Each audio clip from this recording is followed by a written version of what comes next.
That's Technical Advisory Committee to order. It is 1 p.m. And Happy New Year, everyone. I was looking at the calendar thinking, are we really going back to a meeting like January 2nd? Yep. But that's all right. I had other things to do today, so decided to work today. But glad we could have this meeting and address these important topics that are on here. Aaron, please do the roll call. Course, there's no rest for AMATS, so holidays mean nothing for us. Member Keegan. Present. Member Alini. Present. Member Dawood. Present. Member Lindemood. Present. Member Rebuffo.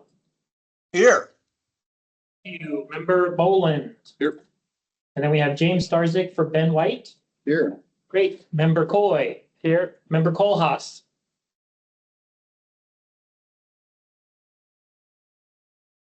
You might be online.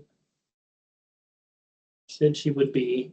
So we'll, Not here yet. I wonder if it's that anyhow one, but. Member Rudolph. Here online. Thank you. And then member Bab. Present. Thank you. You have quorum. Okay, perfect. We have pretty much everyone, but maybe once Linda joins. And also, by way of announcement, Bart has been asked to be the director officially, so that's exciting. Also, that happened in the last week or two. So let's move to the public involvement announcement. Yes, we'll go ahead and do that real quick. AMATS committee meetings are open to the public and the public is provided an opportunity to comment at each meeting. Business items are first presented by staff or consultant. Then the committee is given an opportunity to discuss it. After the committee discusses the business item, the public is invited to formally comment. Each participant will have 3 minutes to speak on their topic. A couple of housekeeping items. If you're joining us virtually and you're not a member of the committee, please turn your camera off when you're not speaking on an item. If you're joining us by phone, to mute and unmute the microphone, press *6. Thank you. Thank you, Aaron. Next on our agenda is the approval of the agenda. Do we have a motion for approving the agenda? Moved by Mr. Alimi, Second. seconded by Ms. Bab. Are there any changes that are needed to the agenda? You go ahead. Move to amend the agenda to remove item 6A. Understand we don't have any specifics on the operating agreement or boundary discussion today, and I don't think there's anybody here to present on that. Okay, so we have an amendment being a motion to amend by Mr. Boland. Do we have a second on that? Second that. Seconded by Mr. Starzik. Are there any objections to making that amendment? Yes, I'd like to discuss the amendment. You want to be able to discuss? The amendment to. Okay, Yes, you can discuss it after it's been moved and seconded. okay. So what do you mean by after it's been seconded? It's been moved to second, so. So you can move to discussion now. So you can have a discussion with committee members over the amendment. Okay, perfect. So let's discuss whether or not to remove this. That's what we're discussing. Yes. Okay. So we'll move the vote and we'll discuss about taking it off. That's what you're asking for? Yeah. Okay. Sounds good. I would like to keep item 6A on the agenda so that we can discuss that item, although I do understand that the presentation is not going to happen. Is that correct? Yeah, I'm not aware of anybody here to present. Okay. Yeah, I would like to keep it on the agenda so that we can discuss that item as a committee later in the meeting. Okay, sounds good. Any other discussion on this agenda item? I'm not familiar with what the topic even is, so I kind of like to at least find out what it is, because then I come up. That's all right. Okay, so if we do leave it on the agenda and there's no presentation, then we will just have a discussion and it'll take a few minutes or something. It's an informational item anyway, so it was always intended to just be discussion, opportunity, questions, that kind of stuff. I will say really quickly, Staff worked really hard to change the agenda for this item and delayed a number of project updates to accommodate this being added to the agenda.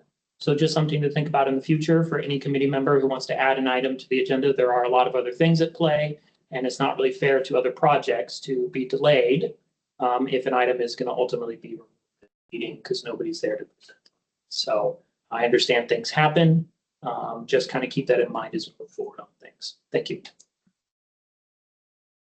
Okay, sounds good. I can retract my motion there if there's desire to have a discussion on this. Okay, the second agrees? Sure. Okay, that amendment is retracted. Thank you for those accommodations. Are there other amendments to the agenda? Okay, hearing none, we have the agenda on. Motion to approve the agenda as provided to us. Are there any objections to approving the agenda? Okay, hearing none, the agenda is approved. Looks like we do not have meeting minutes on our item 4, so we'll move on to action to item 5A, which is the 2050 Transportation Plan Amendment 1. Yes, that would be me. There you go. And really quickly, I do want to say Lori has been working very hard on the minutes, and it has been my fault that we do not have minutes for this meeting. So I apologize for that. We'll probably have a couple of minutes for the next meeting. So Okay, just a heads up there. perfect. So, okay, so 5A before you is the MTP Amendment number 1. So as you may recall, at the end of 2024, there was an item on the TAC and policy agenda to have discussion about an MTP amendment regarding the Seward Highway Project 98.5 to 118. Technical Advisory Committee heard the presentation from the project team, discussed this item, and then ultimately recommended moving forward with keeping it in the MTP, updating the fiscal constraint analysis, and then also providing comments to the project team about some concerns. Especially about the impact of the project or the size of the project, 4-lane versus other options. The policy committee reviewed what the TAC provided, reviewed the project, listened to the project team, and ultimately voted to direct staff to remove this project from the 2050 MTP as part of amendment number 1. So it is back before you now for a 45 to be recommended for release for a 45-day public comment period with the project removed and the financial analysis updated. And you can see on the memo in front of you, the table on the left, table 13 is the project cost for the overall MTP. And we were 0.2 million under. So that means we had extra funding available.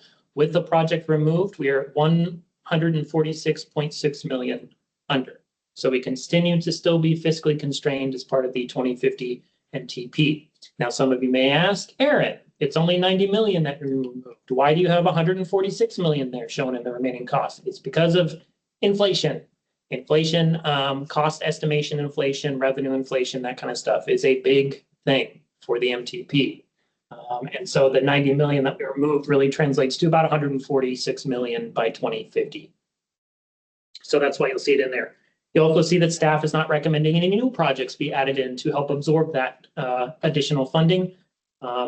I'll be honest, it's really complicated to add new projects in and to make sure the funding is balanced appropriately. This is really DOT's funding that we show in our MTP. So staff had no recommendation at the time for projects that could be added in.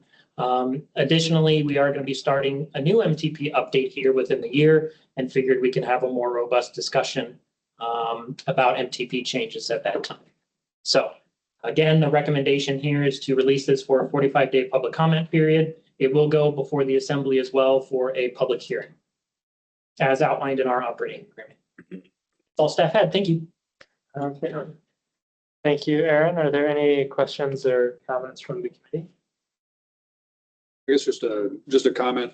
In general, the Seward Highway 98 to 118 project is still working through preliminary design and the environmental process going through NEPA. Getting close, I understand, to selecting a preferred alternative and putting that out in a draft EA for public review.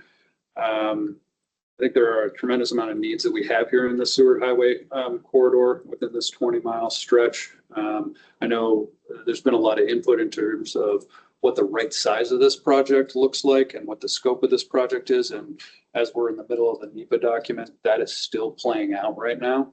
And so in terms of removing this from the MTP, the way I view the MTP, these are the needs that we have within the system, right? These are the places where we see improvements being necessary. And I have a hard time removing this project from the MTP because there are needs in there, specifically head-on collisions there along that stretch of the highway. Okay, thank you, Mr. Bowen. Any other comments? Go ahead, Brian. I guess the question I have is, you're developing your NEPA document, so forth like this, which will be done sometime this year. I keep wanting to say next year, but next year is now this year, so this year. Does removing this from the MTP change that schedule or available to get that done? Likely continue on with the funding that we have. In terms of removing this from a need within the AMATS boundary, sure staff or other folks here could correct me, but it would likely reduce the scope of the project outside of the boundary. Sure. Regional significance probably also comes up there. I guess in terms of an action here today too, project like this, we're looking at splitting into multiple phases over 10, 20 years. This is not going to be the last time we're talking about this project or the needs in this project area. And so the funding that's in the MTP right now is adequate for it to move forward. There's no urgency behind what we're talking about here. Even the support that we had here, 10 votes in support of adding more money to the MTP back in November. That's not necessarily critical at this time either. I think, as we refine the scope and get into the final design, you're going to start to see more clarity on what the dollars are for the needs in this area. Sure.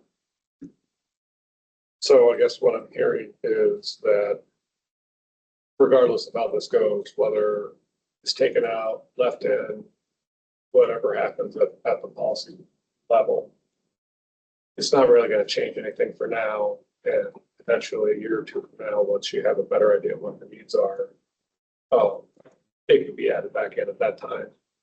Yeah. I guess that could be a possibility. Trying to sort out, because like I said, I thought this was in, now being told to take it out. Now we're sitting there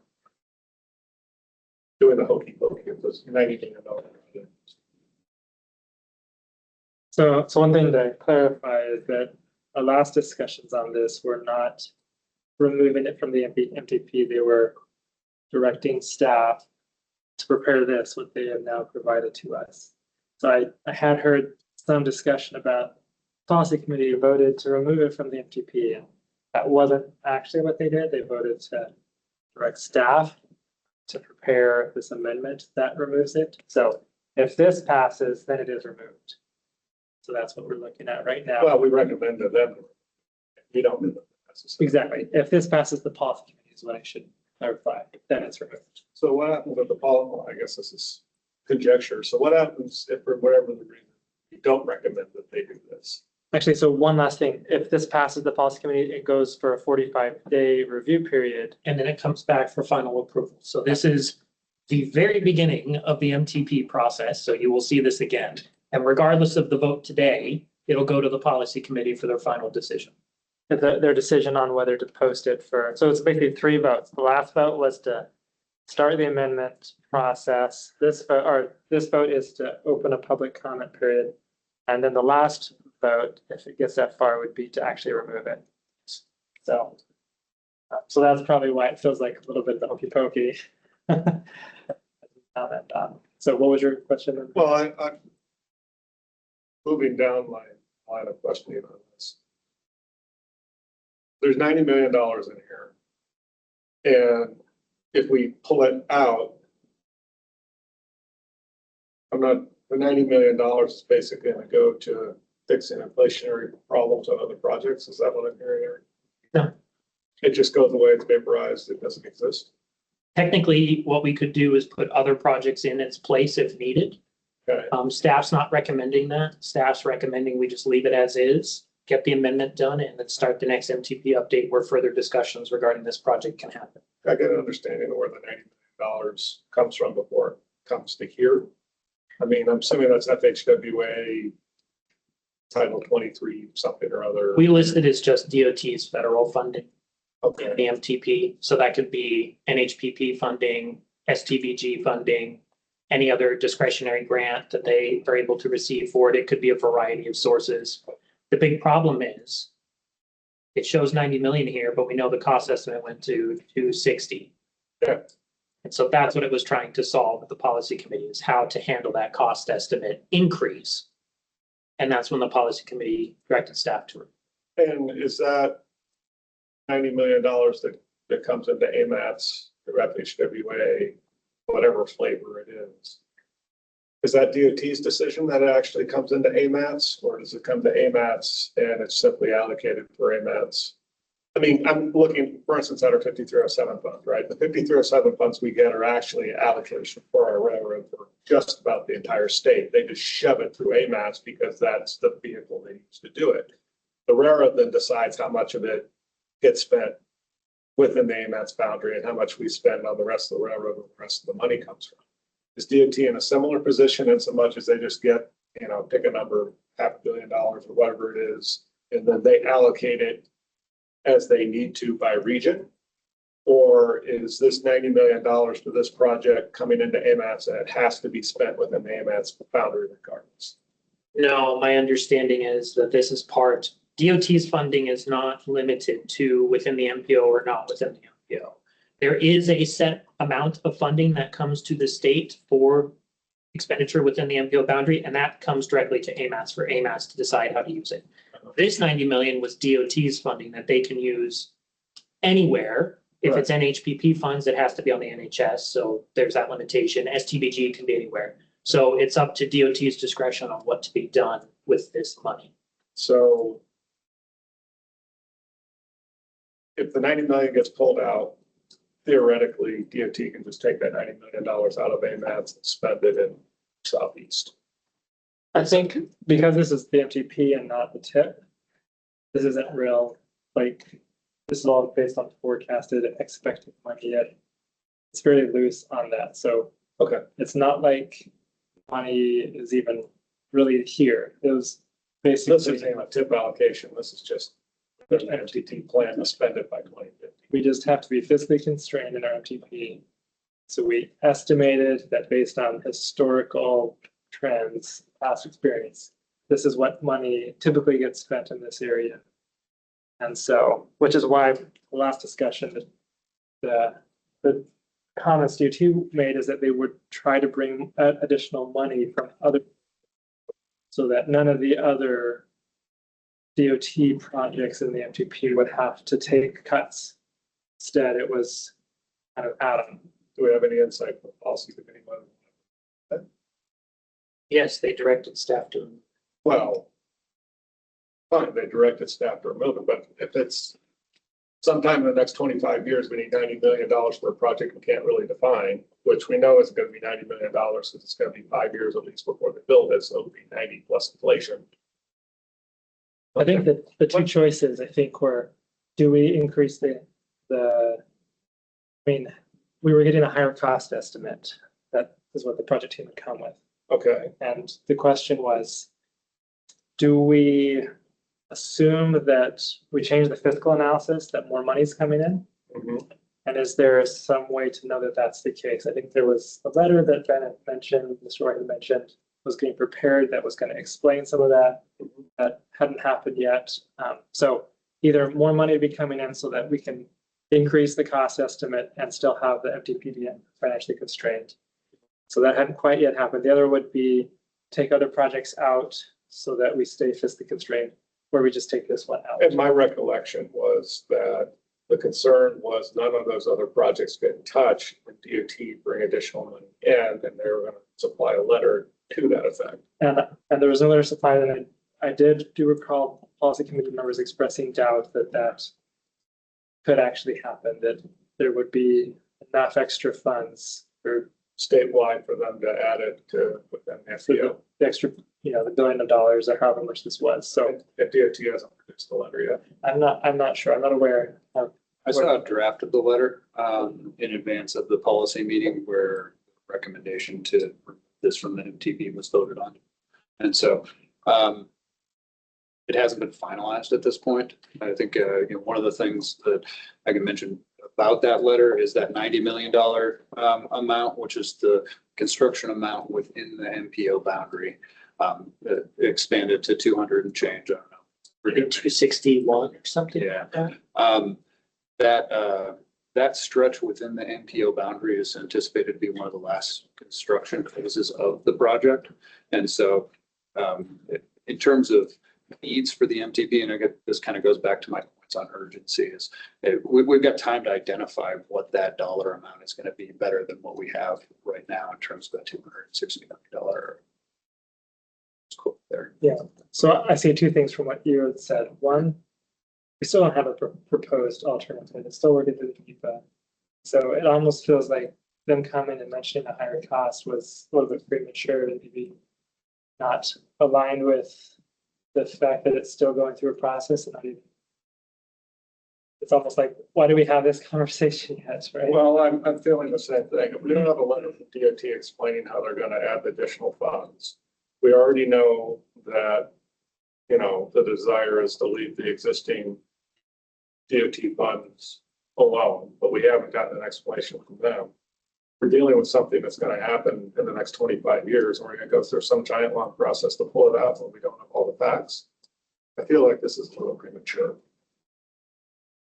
So, yeah, so that's, I think, kind of where we're at on this. And then the other thing you also mentioned was maybe the preferred alternative does just stay within the 90,000. How much was that? 90 million. So, yeah. Anyway, there's a lot of different moving pieces, and I guess what we're being asked to do is make a recommendation to the policy committee regarding the release of this proposed amendment for a 45-day review period. So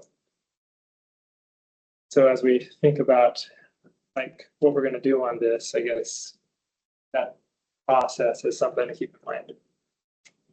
I feel from a planning perspective, there's not a lot of benefit for removing this project from the MTP. It's like we say, identified need of the community.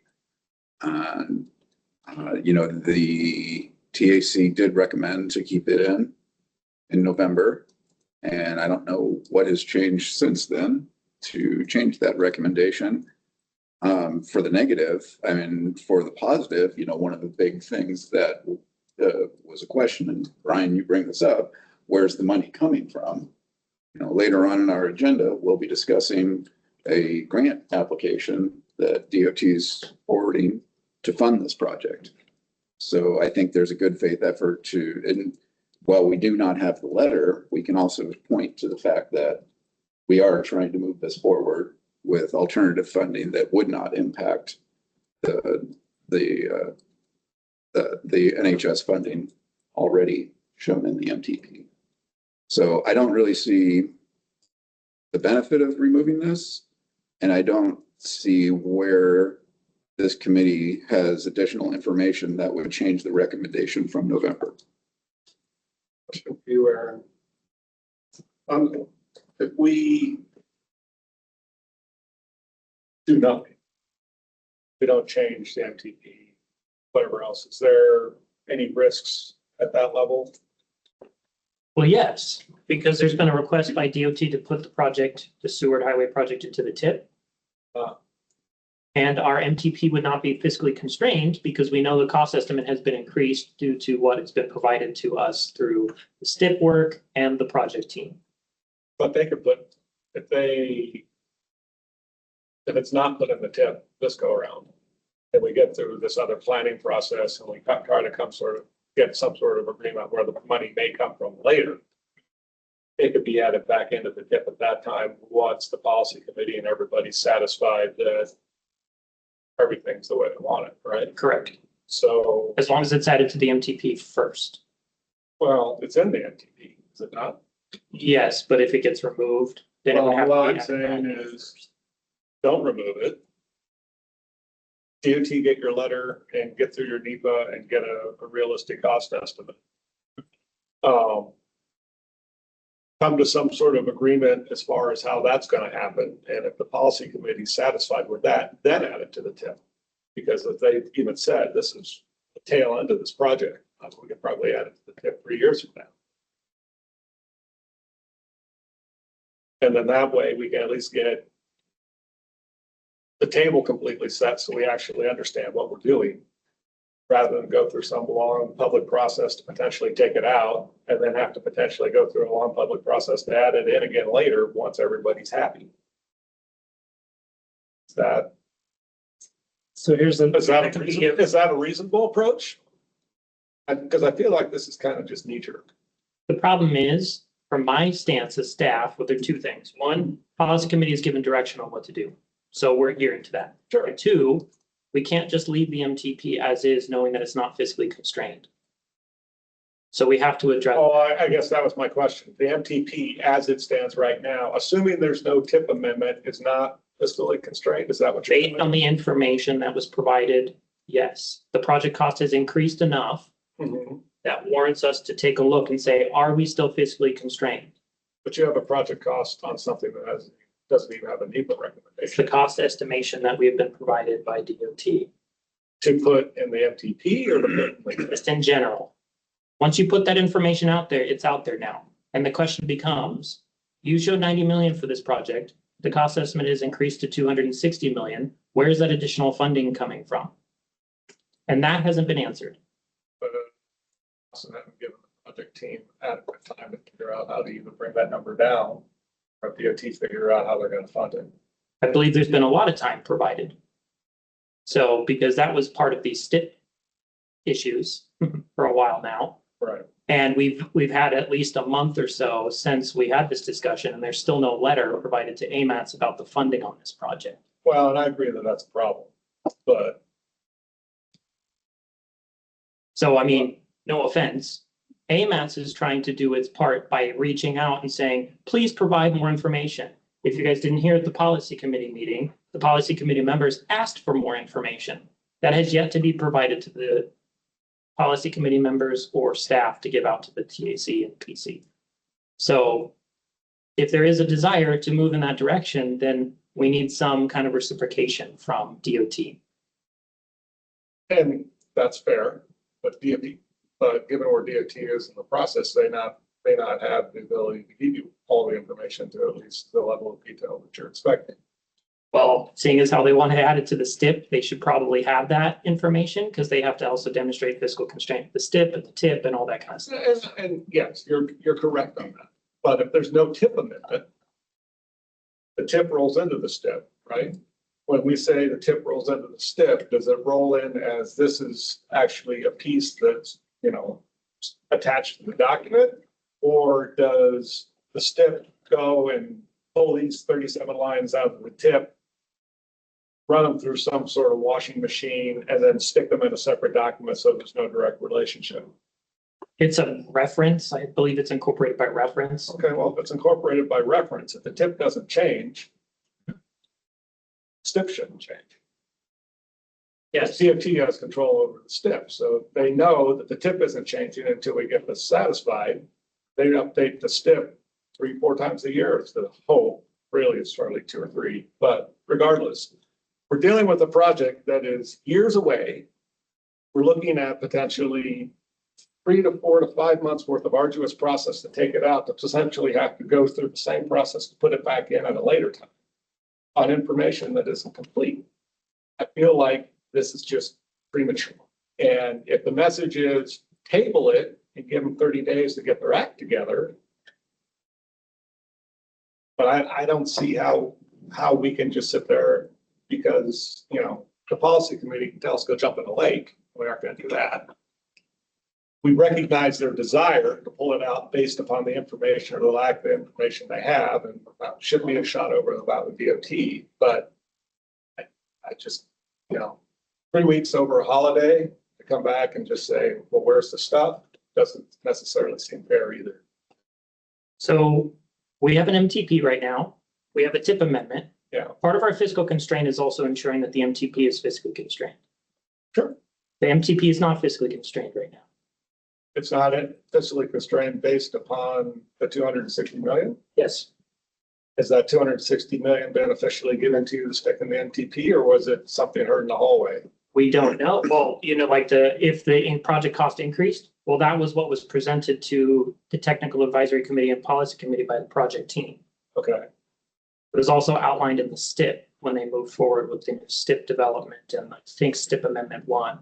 So based on the information provided from DOT, we know that a cost estimate or a cost increase happened on this project. In order to ensure fiscal constraint for the MTP, which ensures fiscal constraint for the TIP, we have to address that cost increase. That cost increase has not been addressed. You're correct, but what is typically the formal method to adjust the cost estimates within An amendment, an amendment? yes. So we could amend the MTP to have it show a higher amount of. Which is what you guys voted on Yes. and recommended to the policy committee. And they said, thank you, no, remove it from the MTP. So that's where we're at right now Remove the cost increase. Remove the project. from the MTP. So in conjunction with the cost increase is what creates the imbalance of the fiscal constraint. Yes. The other side of that is the revenue. How do we show the revenue to match that cost increase? Yes. And the STIP, correct me if I'm wrong, but the STIP does show the programming for the project. And the letter that was expected was to be a more detailed description of how that all is going to work, to give the policy committee a more confidence that that is actually what's going to occur. Well, And so, what we need is a letter.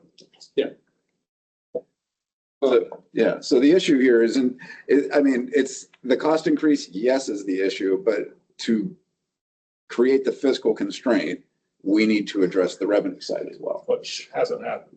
Correct. How long is that going to take? I don't have that answer. We can work on finalizing that letter, getting that over. Well, again, Yeah. we had, the policy committee meeting was what, the week before Christmas? Well, this was in November when we had. This was in November? Okay. Yes. The fiscal constraint in the MTP is based on an assumption of what STIP funds are spent within the MP, within the AMATS boundary. The STIP itself is fiscally constrained. That is something that DOT is looking at for a project of this magnitude, is how you fund this thing with all the other needs that we have across the state. So the fiscal constraint is a real thing, but the assumption that we have in the MTP, I don't know, I see that secondary to actually fitting this into the STIP. And it's not necessarily this STIP, because what we're talking about is 260 million in today's dollars based on a pre-environmental document estimate that is going to be in out years of the STIP, years down the road. And so I think the person you have to convince, or the people you have to convince, though, are the policy committee. I agree. Well, I agree with that, Yeah. but the fact of the matter is, the policy committee doesn't have all the information either, and they're asking us to act without it. And so I'm trying to figure out how much trouble we're gonna get in if we just table this damn thing for a month and say, DOT, you got 30 days to give us a letter, and we're just gonna vote on this the way it is. All that just is information, the policy, it won't affect the fact that they will see it and they will have to make a decision regardless of what we say. We're just Well, providing. then why do we need to give them a recommendation at all if they're just gonna do what they want? Because that's how the system's set up. We give our technical expertise and they can use it or not how they want. That's kind of. So far, they're asking us to cook an omelet without a pan. So that does raise the question of what should our recommendation be to the policy committee? There need to be public comment before I make a motion. Yes, there Yes. needs to be public comment before. And to remind you, member Kohlhaas is on the phone. She Oh, will- yes. Okay, member Kohlhaas, let the record show member Kohlhaas joined I don't remember. at whatever time someone might have seen that she joined, you know? Yeah, hold on. It was at, About 1:00 1:05. Okay, 1:05 PM. So are there any other questions or comments from the committee on this item? I guess what I want to say is we've got two things, right? We could speak to the relevancy or the larger picture of should this even happen? Second one is now that we've been given this and it shows these numbers that we've been presented into this report, do we have anything that we want to say about these cost estimates and what this specific amendment looks like? We haven't talked about that yet. Kind of that piece and the 45 public, so the process piece, I guess. So I assume the item B is the tip amendment, yes, and the tip amendment needs to go forward now regardless, correct? yes. This project's not in the tip, so It's not. no, it's not. Okay. And that'll be an item I'll talk about at the tip amendment. If we get there before 3. Yes, if before the new year ends. Yes. Okay, are there any other questions or comments from the committee before we go to public comment? And just one clarification, the project cost estimates that are being adjusted here, that's based solely on the removal of this project? Yes. No other changes were made, no revenues, no, anything else was changed. This is solely on this project being removed. So if this project is, if we recommend this project is not removed, there's no point in this amendment at all. We'd have to still discuss how is fiscal constraint handled, because then we'd be over, because we'd have to adjust it to 261. And then it'd be, is it more revenue or do we take out other projects to address that?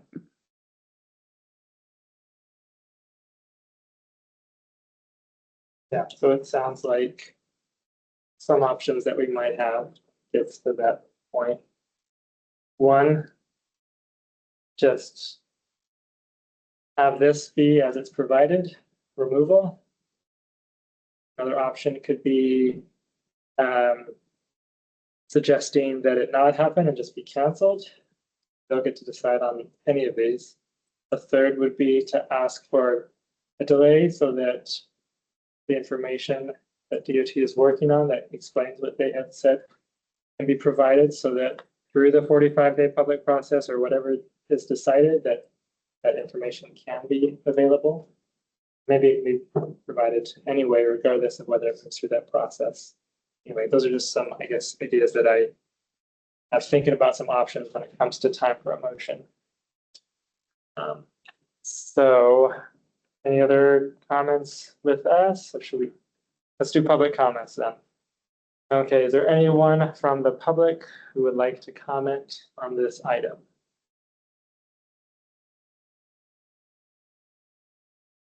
I don't see anyone in the room. Is there anyone online who is interested in commenting? Nobody's raised their hand. Okay. Yes, with no comments, we'll move back to the committee. What is the will of the committee? Go ahead, Mr. Lindemann. The risk of pissing everybody off, I'll do it anyway. I'm gonna move that we table this till the next meeting. With the expectation that DOT is gonna give us a full letter and a full understanding about how all this is gonna work. And likewise, AMATS is gonna tell us if for some reason that $90 million or however much it is taken out, where those projects are gonna go, because all we've done is swung the bat the other way, or it's still not fiscally constrained, we got money left over. So we got two pieces here. We got DOT not explaining one side, and then if we pull it out, AMATS is gonna have to tell us where that money's gonna go. So we don't even I'm decide, really pissed off at this point, because that's pretty Yeah. much what I'm trying. we don't get to decide what the policy committee, if they. but- Well, this is So recommendations, your- maybe not, but your the problem motion- is we can't sit there and say, cut this arm off, but don't put a bandage on the wound, right? You're gonna have to put something in its place, and we don't know what that is.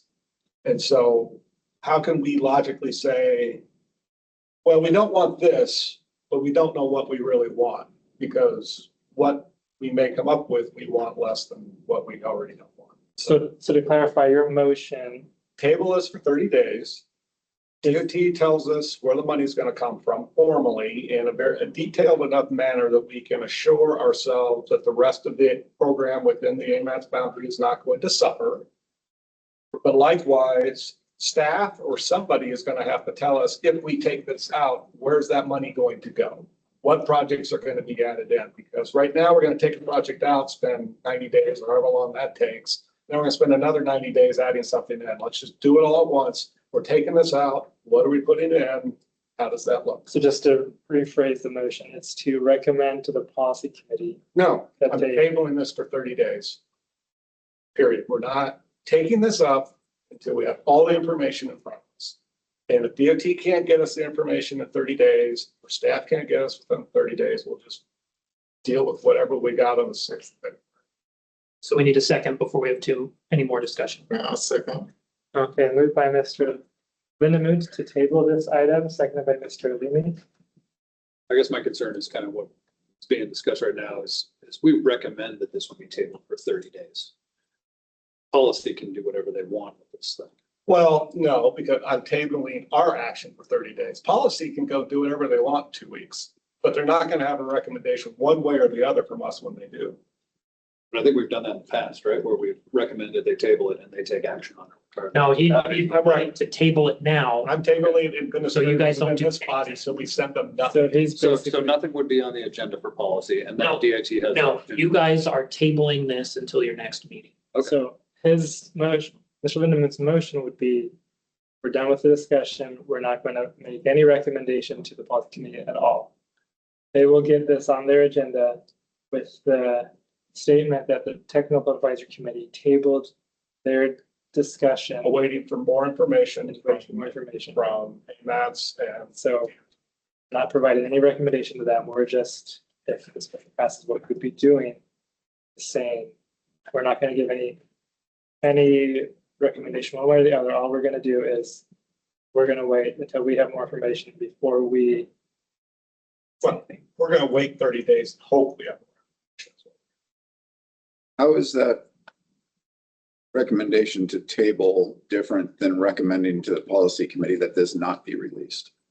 Because that's actually telling them to do something. What we're telling them is, we don't have enough information to give you a proper recommendation.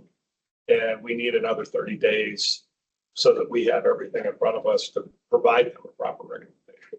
So this motion is not making any suggestions to the policy. Yeah, I understand that, All it's doing but is, I guess that my thought is the recommendation of the policy committee ought to be, do not release this for public comment because we don't have the information. I don't think we're there yet. I don't think there's people at this board or on this body that necessarily are there yet. And what I'm hoping is we can get all the information in front of them so that we can all make an informed decision together versus just going off half-cocked. Someone doesn't want it, someone doesn't like it, someone wants it, all this garbage.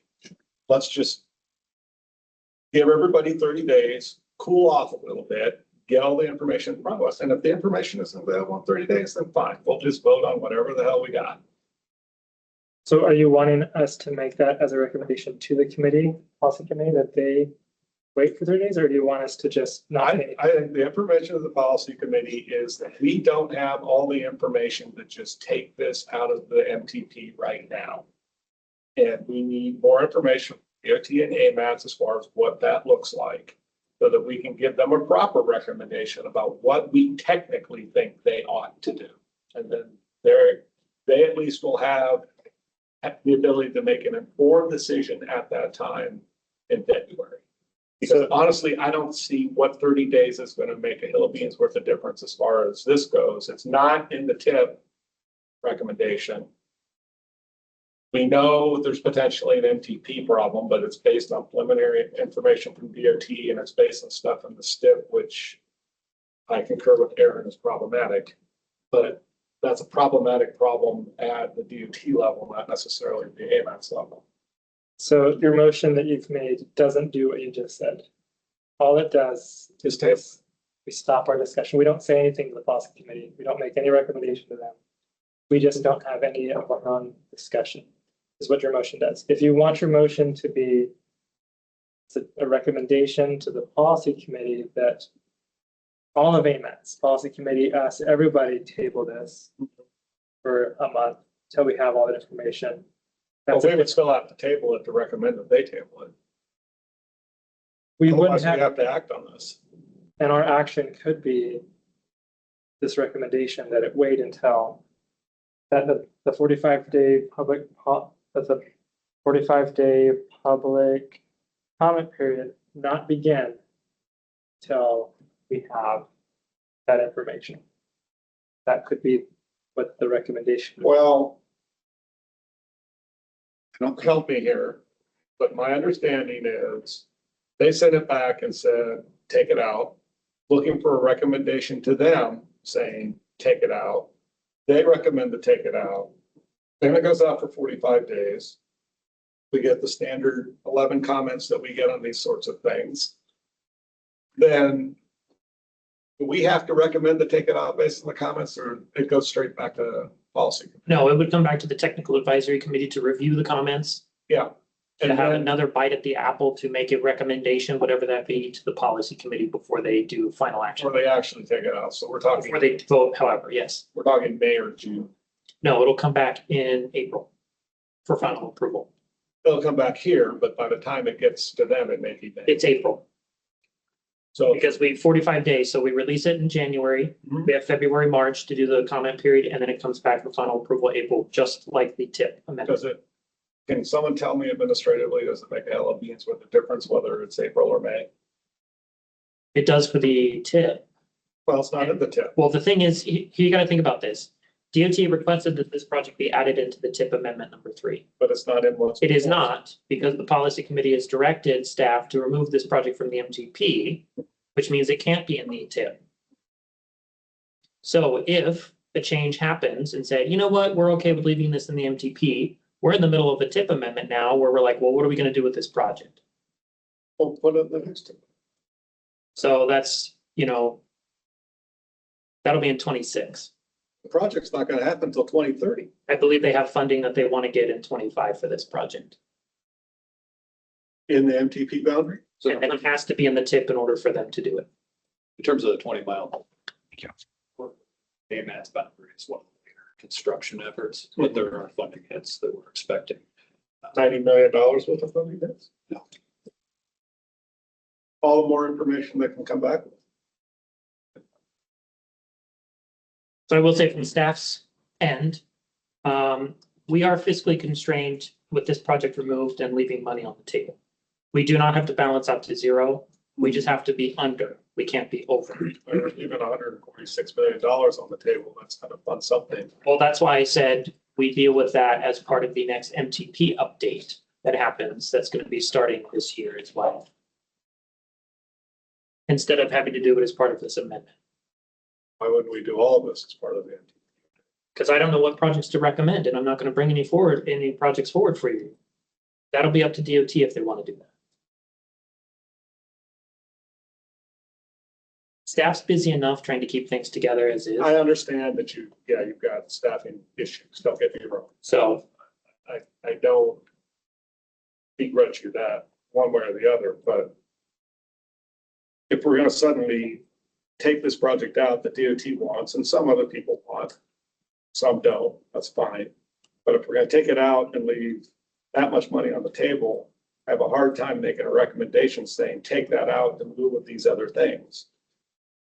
I need to know what the other things are.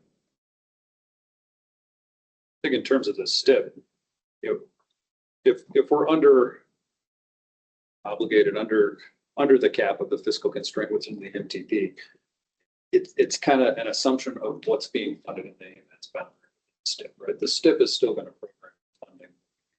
Well, then we get in trouble again where the STIP and the tip don't match, right? I've watched that movie for the last year and a half. That's a constant, right? I mean, that's what we do is It's tip amendment, update these things as project changes, projects get added and others get constructed. It's a constant battle there. Okay, so moving back to the motion that's on the table.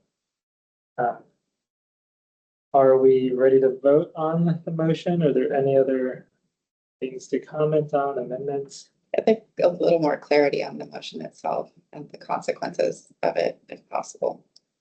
So here's my understanding of that. That's kind of what I'm kind of looking for the same thing. So Really clear on what. if we pass the motion, then our discussion ends, and our next month we would have this topic again.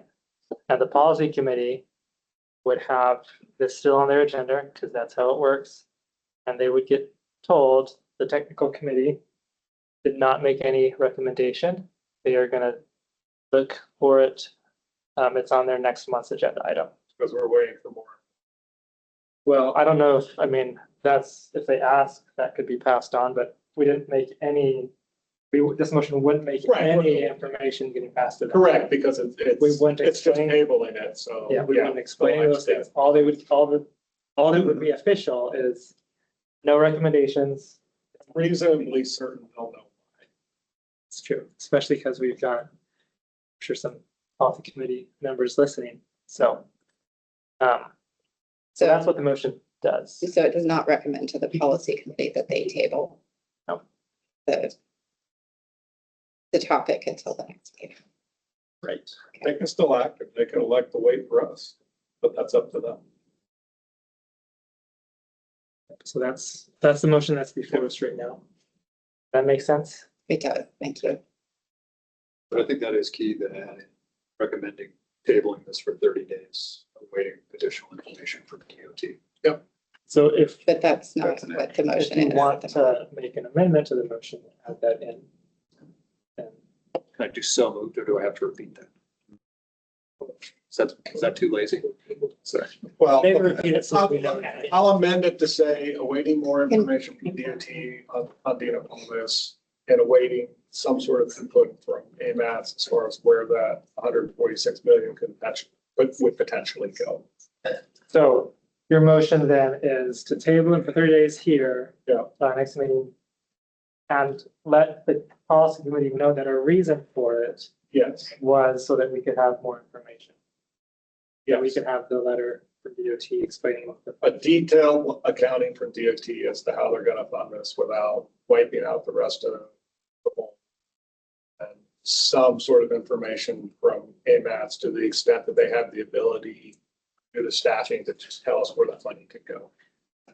Okay, so do you want to do that as a friendly amendment to your original motion, or do you want to have? it Let me be- check with myself.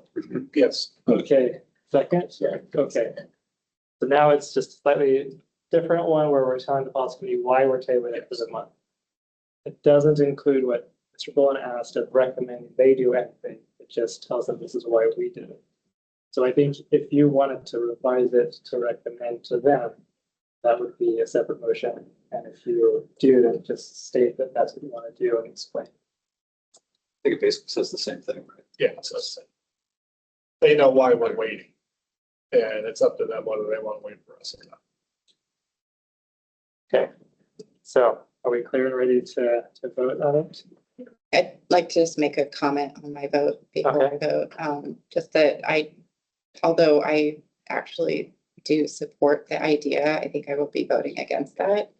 Because I think that DOT has had plenty of opportunity to provide that information. And that in addition to that, even the 45-day public comment period provides them that much more opportunity and time to provide us with that information before we make a final decision. So while I understand the motivation and the intent behind the motion, I don't think that I will be supporting it at this time. Okay, thanks, Ms. Stroud. Other comments on this?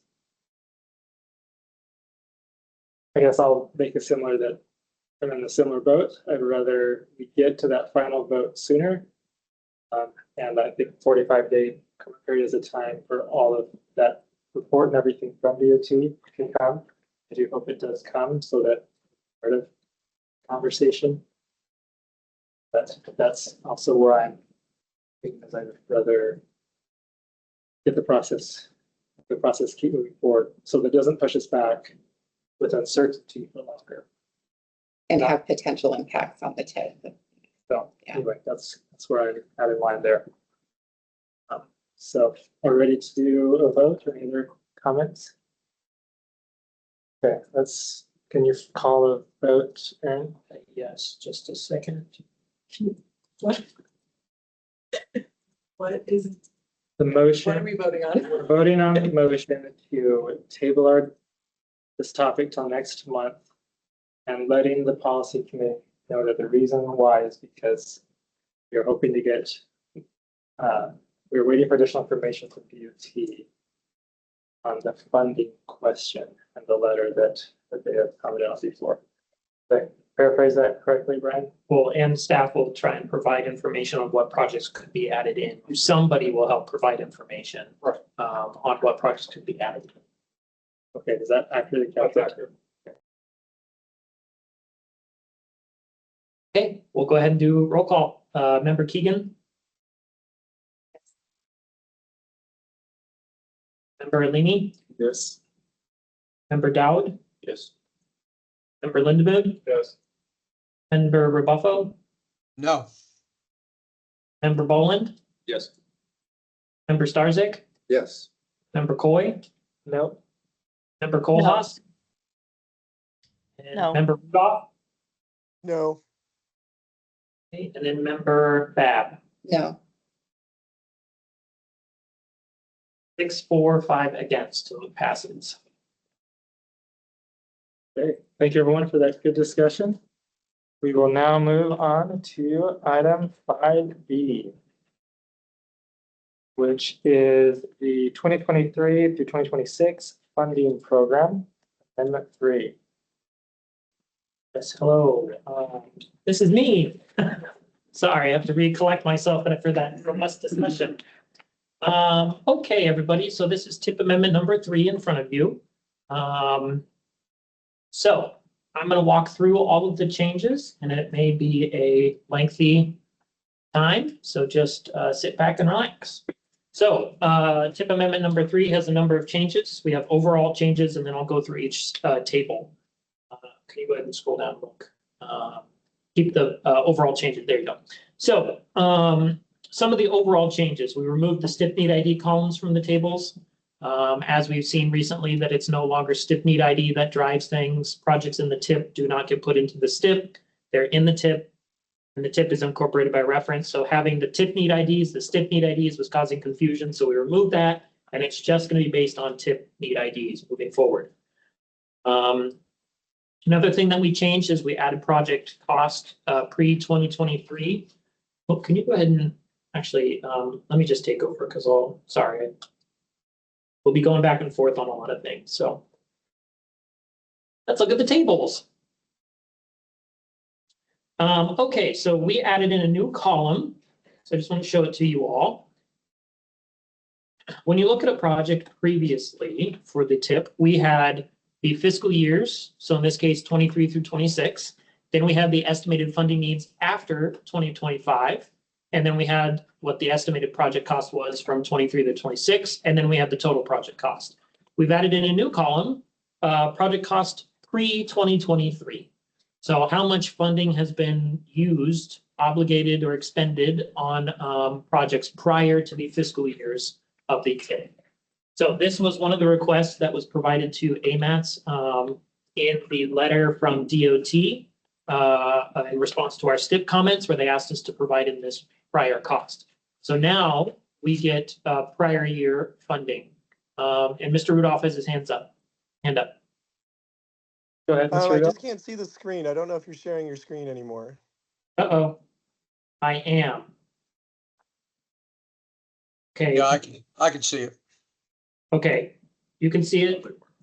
Art, it Okay, may it be might be on. an issue with me then. I'll figure it out. Okay, sorry. So we have this column here, pre-23 cost. So now when you see total project cost, you get the prior years, the current years, and the future years. So you get the entire range of things. So this is very exciting, so everybody can see how much things have cost us over the years. So it's very exciting as well because we'll use this this updated project cost that includes the prior year project cost as part of our threshold for tip amendments or admin mods. So you may see some adjustments into how many admin mods and amendments we do based on those, because it gives us a higher threshold, a range that triggers an amendment versus a admin mod. So just to be clear, because now we have the total project cost on here, it's less likely we'll trigger the higher level. We'll see, yes. That's kind of maybe the intent, but we'll see how it goes. It's kind of a new year for us to try things, so just something to think about. So another thing we did is separated out the match for all projects to show the different providers of match. So if we go back to our table here, so we actually separated out prior, we would have, funding from like say AMATS STBG, say on this project here. And then we would just have one line for match for all the different funding sources. Now, what we've done is we've separated out match by the different funding sources and then the different groups that are providing it. So there's the MOA match, there's the state match, there's third-party match, there's other match, etc. And we've broken it down so everybody can see, okay, here's how much funding federal is going to go, and then here how much is associated match for that one particular funding source. The idea here is just to provide as much information as possible. This was also a request in the letter from DOT to be more specific on the match. Next item, this is a big one, and I love this one the most. We changed every funding amount to be to the dollar instead of to the thousands. I am super anal retentive, so I love this, and I love being able to get it down to that specific number. So you'll see that now if it's 5 million, it's actually 5 million, not 5,000.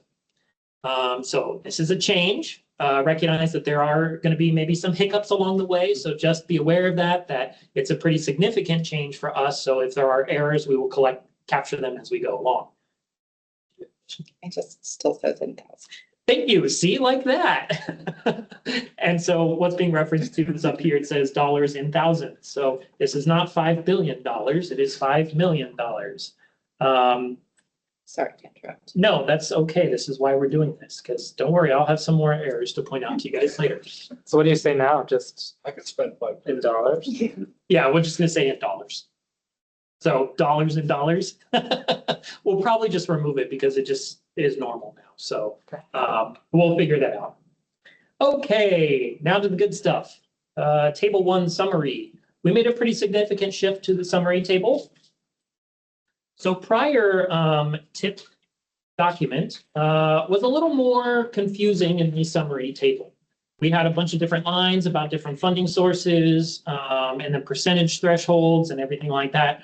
So for this table 1, we actually tried to simplify it a little bit.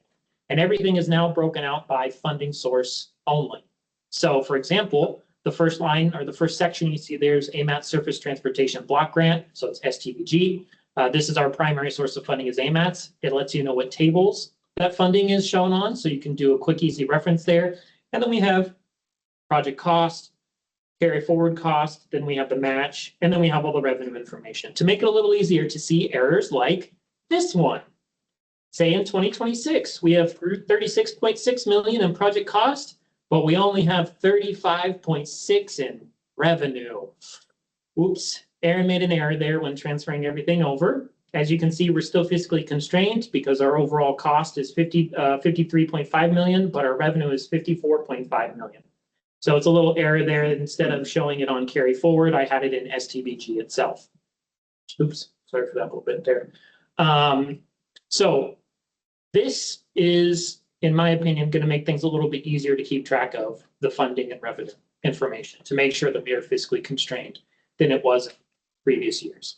It's even easier for me to notice the errors a little bit more and to correct them. So this was something I worked with DOT on, and I want to thank DOT very much for their help on this because I think it is a good thing for us moving forward. There's always room for improvement, so this is just kind of the next iteration of the tip. Okay, now we're going to get into the project changes. So I'm not going to go back to the tip tables unless you guys need it. I'm just going to start reading through the memo and give you guys information. Spinard Road rehabilitation moved the utilities and construction funding from FY26 to beyond FY26. There was a delay in the approval of the STIP, and that caused the delay in the right-of-way section of this project. So it has been delayed a year. There's no project cost changes. Pebble Creek Road rehabilitation increased the funding in FY25 for design by 500,000. So there's a total total project cost increase of 500,000. Fourth Avenue signals and lighting moved the utilities and construction from FY25 to FY26 and changed it from just from AMATS STBG to AMATS carry forward STBG. So it's basically how we're helping to balance the program. And then we added $900,000 in for an FY25 design work hit. Project cost increased $900,000. Quick question. Yes. So on some of these could increase because Spenard Road was delayed. So it provided some. No, the cost increases typically don't happen because other projects are delayed. It's just Spenard Road being delayed freed up money in that fiscal year and allowed things to move in its place. So a good example is Fourth Avenue switched from 25 to 26. Where were we going to get the funding to pay for it? Well, Spenard moved out, so that 20 million freed up and 10 million of it went to Fourth Avenue signals. Okay. So it's really just trying to show you kind of all how we routinely as staff balance the program over time. And that cost increases happen, projects moved around. It's just kind of the natural game. Academy Vanguard moved the right-of-way phase from beyond 26 to FY26. So in this case, it's moving a phase up sooner, which is great to hear, and no change to the total project cost. Motorized pavement preservation project reduced the funding in FY26 by $300,000. This just aligns with what's available to move forward as projects on that line item. Safety improvement program. So this is funding that we provide to the Muni Traffic Department for their efforts. There was actually two increases, 370,000 for FY25 and 370,000 in FY26 for a total of 740,000. So this came at a request from the Muni Traffic Department, and it's to help them continue to do all the good work that they do for AMATS and the Muni and DOT. Next one. So this is the big one. Third Avenue signals and lighting upgrade. Okay. So this project was originally scoped and put into the tip to do pretty simple signals and lighting upgrade on Third Avenue. This is from E Street to Gamble. No, it's not Gamble. It's this is the termini change where we're adding it to extend It was to to Cordova. Cordova, thank you. E Street to Cordova. As we move forward in that project, it really became apparent that the signals and lighting upgrade work is going to require some additional effort and discussion with the project team, DOT, the municipality of Anchorage. It was determined maybe we should do a little more than just the signals and lighting upgrade. So the recommendation is to expand this project and to change it to a reconstruction project with the purpose to reconstruct Third Avenue from E Street to Gamble. So we also have a termini extension in there. Look at lane reductions, parking removal, lower speed limits, changing from one-way to two-way from A Street to Gamble Street. So that's the eastern side of the road.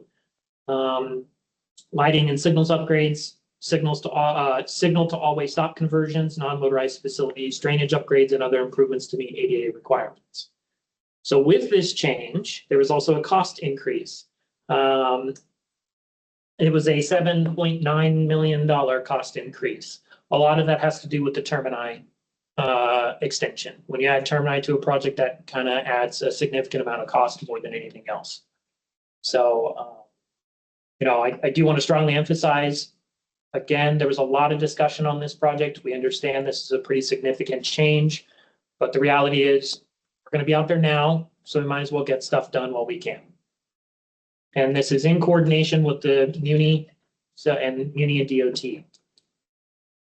32nd Avenue upgrade, moved the funding in FY25 to 26 and increased the amount from $1 million to $2 million for design work. So we added $1 million for this project.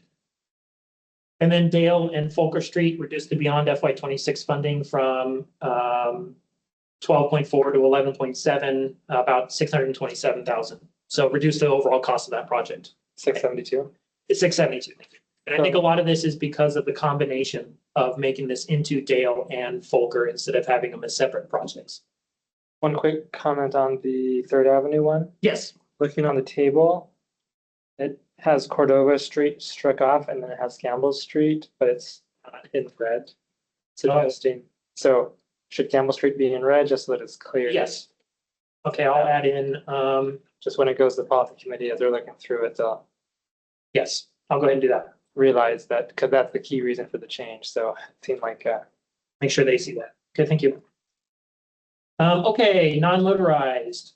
We had some changes here. So the downtown trail connection, reduced the CRP amount for AMATS and increased it to the carry forward. So basically just shifting funding sources, no project cost change. Fish Creek Trail, there were some additional requests for funding, additional design work, and then utilities and construction. The total project cost increased 1.6 million.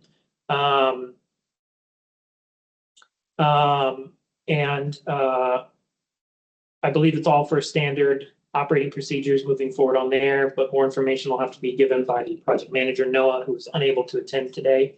Oh, is he on? Oh, okay, great. Noah's on if you guys have any questions regarding the Fish Creek Trail one. Potter Marsh improvements updated FY24 to reflect what was obligated. There was a small cost increase for that project. Northern Lights Boulevard sidewalk repairs added $680,000 for additional right-of-way work. And then the non-motorized campaign added double dollars, $150,000 to that project.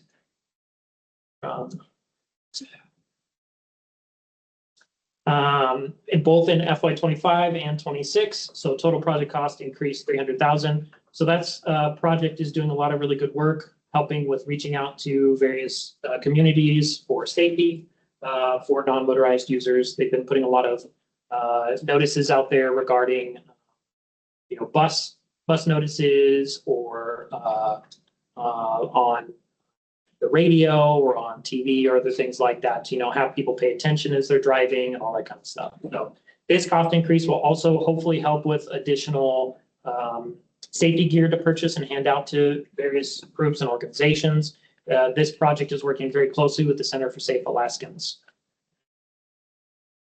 Table 7, HSIP projects. So Gamble Street utility pole removal, increased lighting, moved utility construction and funding from 25 to 26, and added 400,000 design. I see design is misspelled in a number of locations. I will get that. Gamble and Inger Street overhead signal moved FY25 utility and construction to FY26. No cost increase. Fifth Avenue moved FY25 to 26. No cost increase. Anchorage flashing yellow arrow and signal head. So reduced the FY25 funding from 10 million to 10.28 million to 10.137. Increased the FY26 funding from 10 to 14 million. Total project cost increase of 2.611 million. Told you I love this stuff. Tudor Road, Baxter Road to Patterson Street channelization. Moved the FY25 utility and construction funding to 26. FY26 funding reduced from 4.8 to 1.8, so about $3 million reduced.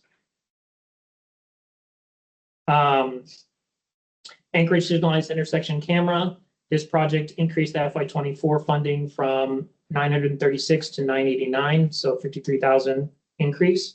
And then we added some new projects. The Northern Lights Boulevard Road Diet, Inger Gamble Road Diet, Seward Highway Safety Corridor Variable Speed Limit. Those 3 projects were added based on the HSIP nominations that Central Region submitted for review and hopefully approval at some point. And then removed the Pease Avenue Railroad Crossing Surface and Signal Update. Okay, NHS table. So this is the big one. So this table received a lot of changes based on feedback from DOT. So first, Abbott Road pavement preservation. This project was moved from illustrative back into the TIP. So it was originally in the TIP, removed as part of TIP amendment number 2. So it's being added back in with updated funding amounts. New project was added, Glen Highway and Artillery Road interchange improvements. So this was not in the TIP previously, so it's a brand new project. Glen Highway and Highland Road interchange preservational operational improvements, moved it from illustrative to the tip. Glen Highway incident management traffic accommodations, moved it from illustrative to the tip. Added a new project that is associated with the Glen Highway one. This is the stage one, so there's a parent-child project going on there. Then we have the Glen Highway milepost 1 to 34 rehab, Airport Heights to Parks Highway, parent and final construction. So this was moved from illustrative into the tip, updated the funding amounts and updated the project name. Then added 2 stages to that. One is the stage 1, milepost 1 to 12, and then major culvert. Aaron, if I Yes. could interrupt real quick. I believe on the table itself, the estimated project cost for 23-26 and project costs pre-23 are transposed For which one? for this table.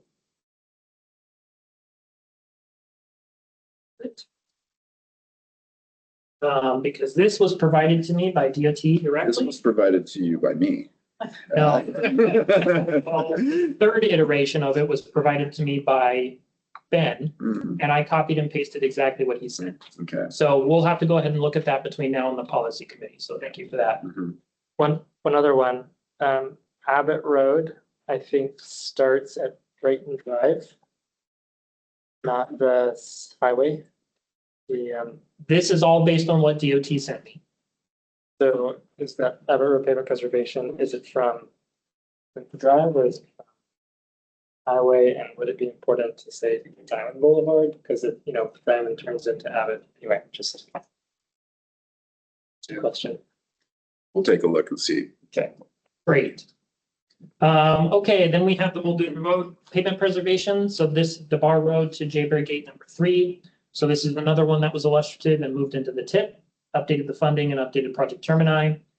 Added new project, Seward Highway 36th Avenue interchange. So again, this was not previously in the tip and it's being added in here. To the road overcrossing replacement, this was moved from illustrative into the tip, updated the funding amounts and updated the project name, and added in a new project, the Central Region 88 compliance project.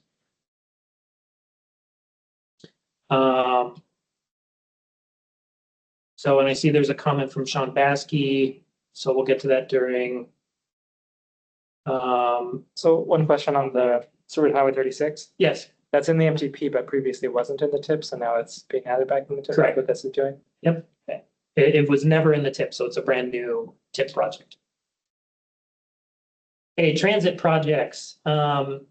A lot of changes here. I'm sorry, we're running out of time, so I'm having to cut things short. These were all based on a request from Public Transportation Department and the railroad. So please go through there. It's updating their numbers. And then the last table, table 10, other federal projects. A cost increase for the Kansas track facility alternate entrance alignment. So added some funding in FY25, 2.236 million for this project. Some additional funding is needed to help with some drainage issues in that area. So this should be the final it for the project, I hope, to wrap that up and get it done. 2 projects were removed, the Port of Alaska Smart Grid and the Port of Alaska Solar Design. I see this misspelling there, I'll get that, an engineering project based on a request from the Port of Alaska. Added a project in, the Safe Streets for All implementation grant for Burgaw Street corridor from PM&E. And then added in a new project at the request of DOT for the non-NHS pavement and bridge preservation project. So as you know, we do have an NHS one in table 8. So this is adding a non-NHS one. So those are all the edits. I know that was very quick and I apologize for it. I want to thank everybody's help for this, but there is one thing I do want to mention really quickly. I was receiving edits from DOT up to 30 minutes before I posted this tip amendment. And I understand that there's a lot of changes that are going on for everybody, but we cannot keep doing that as we move forward into future tip amendments. I cannot keep working weekends and nights to help address changes that are coming in, sometimes 3, 4, 5 different times between it. So I've already sent a response back to DOT staff and said, maybe we need to sit down and work through this. It's not a good process for us at this point, but I do understand. that we're all under a lot of stress. So I appreciate everybody's help to get us here. Thank you. I think Steve has his hands up. Sorry, I might have missed that as I was going through. Okay. Yeah, I But- just wanted to suggest to you to do a global search and replace on DESING. Because I counted about 3 other places where that's how design got spelled. I will say that I was unable to do my usual spell check and verification that everything was correct due to the time constraints. So we will do that before the policy committee meeting. Yeah, thanks. Yeah, you can blame the nuns for that. I have another simple formatting suggestion. Yes, For the table headers where it has project phasing, cost, expected cost, et cetera. If those could go on every page, that would be very helpful for legibility. And there's a couple of places where the table cut the cell and put half the cell on one page and half of it on the next. So, and then I also have a question about the active transportation section, but it's more a matter of curiosity, so maybe I'll wait until the end to ask my question. If anyone else has any other. I think go ahead. Did you say that Noah is on the call? yes, I believe that's what was shared. Noah, are you online? Yes, I'm here. And I'll ask the chair if it's appropriate for me to ask about the additional funding for the Fish Creek Trail. It was almost $1 million in additional fees for design. And I'm just curious, is that something that design that was already planned for, or is this additional design? Because that's the way it's phrased, and additional design work on top of what is happening now. So I'm just curious about that. Yeah, go ahead, Noah. Yeah, Noah King, DOT project manager. Thanks for the question. Most of this funding is for our anticipated wetland mitigation impacts. We're expected to fill about 2 acres of wetlands with the route that we have right now. And based on the ratio we expect and the credits that we think we'll need, that's where the majority of this additional funding is coming from. So it wasn't necessarily anticipated before we had selected our route or figured out how we were going to tie in at the northern end of the project. If we had built a boardwalk, it wouldn't have been necessary to pay for mitigation credits, but this is approximately what we expect to be required for the fill that we're going to place. And then there's a bunch of additional coordination that we've been doing, public involvement and environmental work based on the significant interest in the project. So that coordination going forward with Marathon and any additional public involvement will require more funding than we anticipated originally. Does that answer your question? Yes, I think so. Thank you. Thanks. Yeah, good questions. Thanks. So, are there any questions or comments from the group? I would just like to say, really nice job, Aaron. You did a tremendous amount of work with very limited resources that you have, and burning the midnight oil. I think that especially these summary tables at the beginning are a huge improvement over the previous version.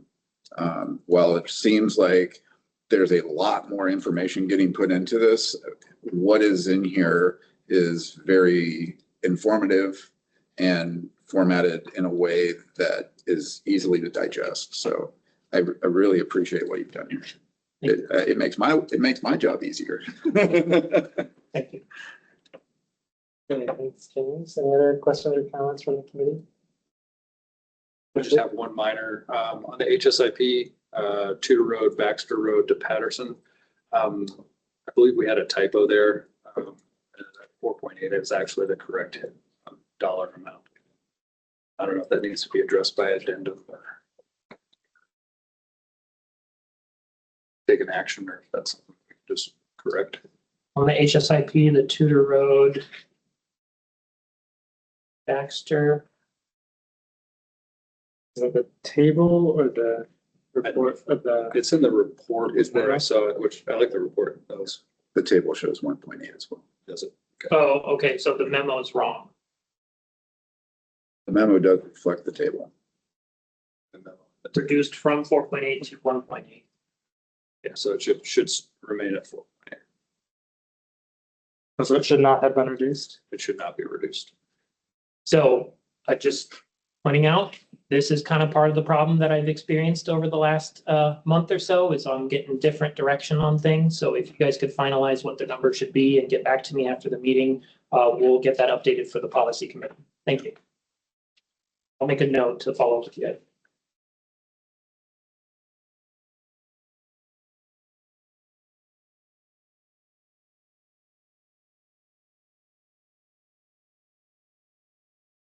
Oh, we do have Melinda has her hand up, Brad.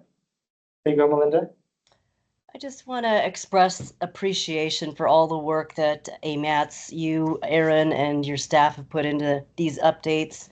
All the prompting that you've done for MOA side, it's been very helpful for us to work together and refine some of this information. But I'm always a believer in being able to see the total project cost in one handy spreadsheet. So thank you so much. Welcome. Thank you.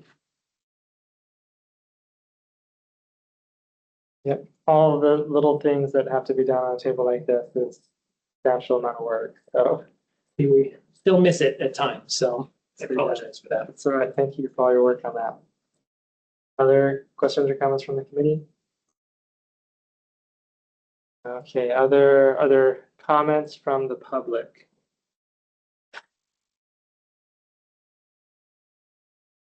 Okay, it looks like we have a couple of hands raised. So go ahead, Will. You'll have 3 minutes if you'll state your name. All right, go ahead. Oh, thanks. Can you hear me okay? Yep, coming through great. All right, thanks.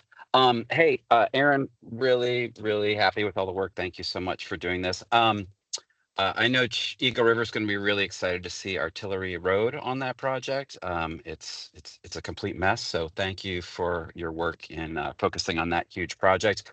I'm just a little curious. I know the MTP has 2 separate projects for Artillery Road. One is connecting the Glen Pathway, and the other is the actual roadway. How do those are those combined into the NHS project, or how does that work? I guess I'd like to make sure that the path is being included in the project, and if that's happening already. And I'm done.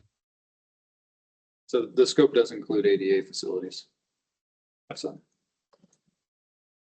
Okay, thanks for your comment, Will, and it sounds like Mr. Bowen offered that the ADA ramps are included in the project. Pedestrian sidewalks and pathways too. And pedestrian sidewalks and pathways. So if you need more than that, then maybe reach out after the meeting and we'll be happy to help you out. Okay, and I see Sean Baskey's hand is raised as well, so go ahead, Sean. Hey, nice job, Aaron. That's a tremendous amount of work. And again, sorry for not getting this back to you. This is Sean Baskey with Highway Design for DOT. So NHS 0005 is the pavement and bridge preservation that has the NHPP, and I think you've largely resolved the things that they're bringing up to me with that addition of the you've got the STBG down on what is that OFS 00014, but they were pointing out that we had in the previous tip it was just shown as NHS. And so I'm just wondering how we show funding on a lot of these upcoming pavement preservation projects that may mesh over multiple funding sources, whether it's STBG or NHPP. Because say, for instance, like before, it was just a lumped funding source between the two, which was great. But now when we break it out, if you go down to OHS 00014, now we've only got, what is it, 207,000 2.3 million shown in 25 as a for instance. And so now like that's pretty tough to nail all that down when we're flexing back and forth on these projects. So I don't know. I'm just bringing up another issue, not necessarily a solution there, because I think you resolve most of it by breaking out into the two. Anyways, there's public comment period, so no back and forth. But Okay, perfect. Thanks, Sean. Next we have Rachel Selby. You can go ahead, state your name, and you've got 3 minutes. Yeah, I don't have any comments at this time. Oh, okay. There have been some hands raised and now they're not. Sorry about that for calling you on the spot. It looked like the hand that was raised must have been dropped. And I thought that was yours, so sorry about that. Okay, I don't see any other hands. Any other members of the public want to comment? Okay, I don't see any, so now it's back to the committee. What is the will of the committee?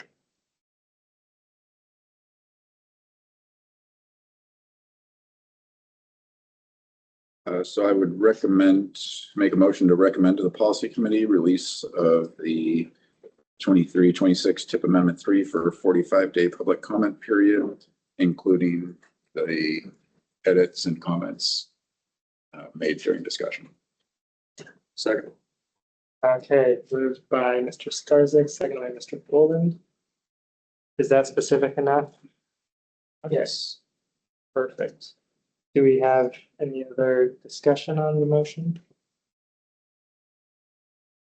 Okay, is anyone opposed to the motion? Okay, hearing none, that motion passes unanimously. And we are now on to action item 5C. All right, it looks like there was a comment in the chat from a member of the public that we missed. On the tip amendment, where is the extra funding coming from for the new NHS projects? Maybe that can be a comment provided during the public period and we can get a response then if you guys aren't able to answer it now. It'd be stip funded. But not out of the allocation. Okay, great, thank you. Okay, so next we have, well, can you go ahead and start sharing? Sorry, I was back in. So DOT sent over a request to AMATS staff for a letter of support on the Safer Seward Highway project for the RAISE grant application. So DOT is putting in an application for RAISE grants. RAISE grants are capped at $25 million. So that is how much they're going to be asking for this project. And they're wanting a letter of support from AMATS. Not too much to say on this other than that AMATS staff does not recommend this letter of support. The policy committee has directed AMATS staff to remove this project from the MTP. That gives pretty clear direction for staff on how to move forward, as there's some concerns with the funding and other things that they talked about at the policy committee meetings.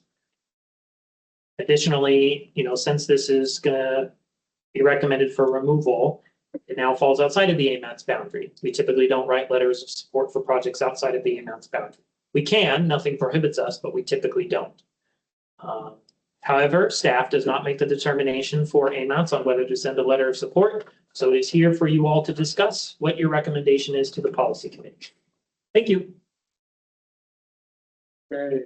Questions or comments?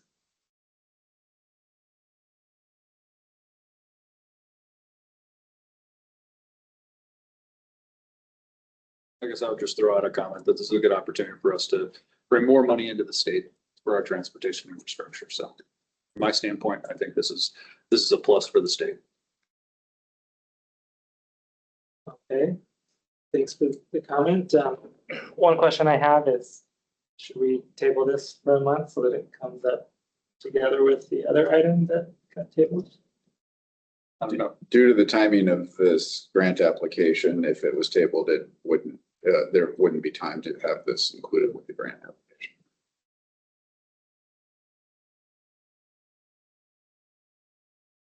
And I hate to do this to you, Aaron, but there's a typo in the raise funding in the first sentence there. I will send that forward to DOT headquarters who sent me this letter. I didn't make any changes to the text of the document except for putting AMATS logo and my name at the end and the CCs and stuff, so. I kept it and preserved it because I didn't want anyone to think I was messing with the text at all. Any other questions or comments? Okay, are there any comments from the public?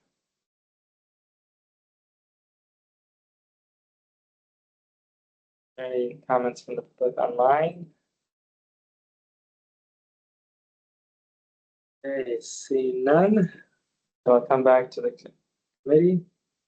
What is the will of the committee? Recommend supporting this letter of support. Wait, hold on, let me try that again. Move to recommend policy committee support this letter of recommendation, letter of support. I need to do that a third time. So you're moving to recommend the policy committee that they There you go. direct AMATS to send letter of support. Yes, second. Okay, moved by Mr. Boland, second by Mr. Alimi. This is grant.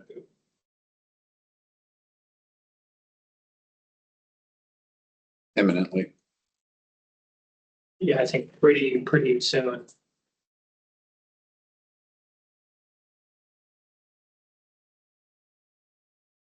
Can I add a question to that?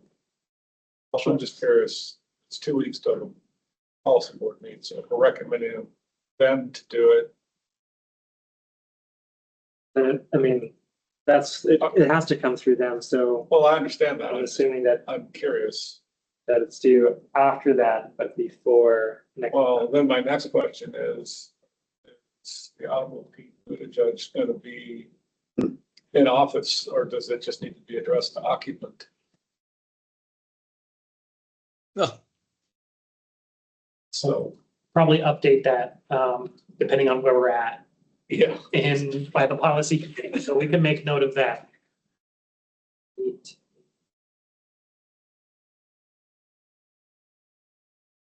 you know how much funding grant would bring in? Raise grants are capped at 25 million, and they're seeking a full 25 million as part of this application. Has AMATS provided a letter of support on raised grant applications? I'm not sure on raise grants. I think so. We provide letters of support, I think, pretty routinely. It's just in a weird situation right now with this particular project in the direction of the policy committee for staff, so.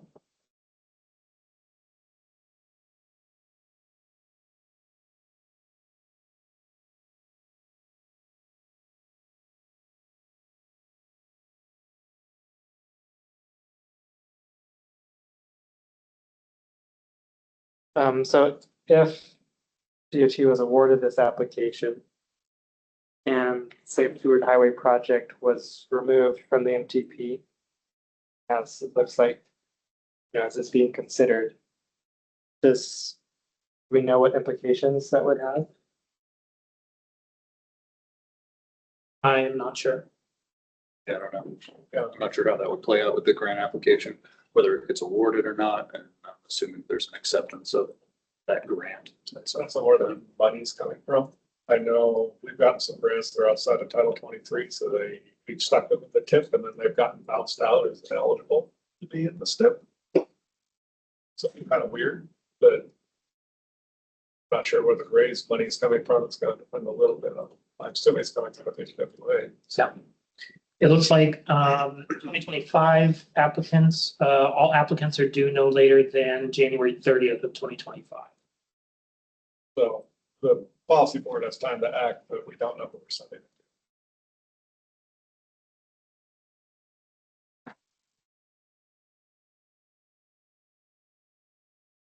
hopefully having the wrong name would cause for not consideration.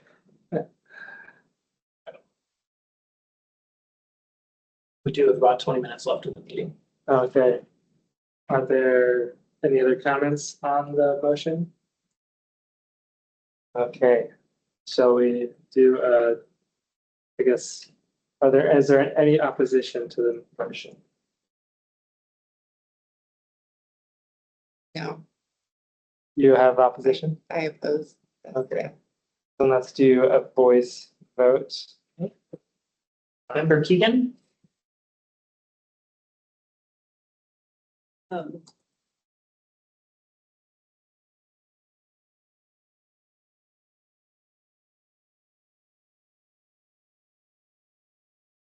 okay, member Leamy, okay, member Dowd, Yes.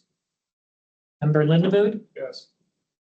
member Rebuffo, No, okay, member Boland, Yes. member Starzak, Yes. member Coy, No. member Kohlhaas, No. member Rudolph, No. and member Bab. No, That motion fails. 1, 2, 3, 5, 6, 6-5.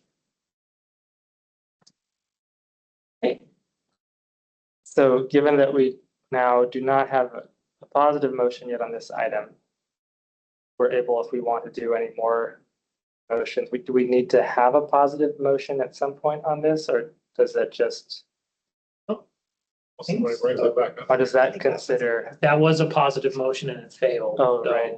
Okay. I guess that's the action. So So at this point, if we stopped this item, the policy committee would get informed that it was not recommended by the policy or the technical committee. that the motion to support this letter failed at TAC. Sounds good. Does anybody want to do any more with this, or should we move on? Can I just say that I support DOT getting outside letters of support, and we want to do the grants and things, just like a fancy complicated things. I just want to say thank you for bringing this to us, and it's, I do appreciate that effort. agreed. Yeah, Yeah, I should look up for that. yeah. The fact that DOT is looking for more funding for this project outside of the federal funding, the federal highways funding, I think is definitely appreciated. Yeah, it is complex that the policy committee voted to remove it, and anyway, we're tabling the other one, and I just had a hard time as well for that reason. Okay, we'll move on then to item 6A. The AMAP operating agreement and boundary discussion.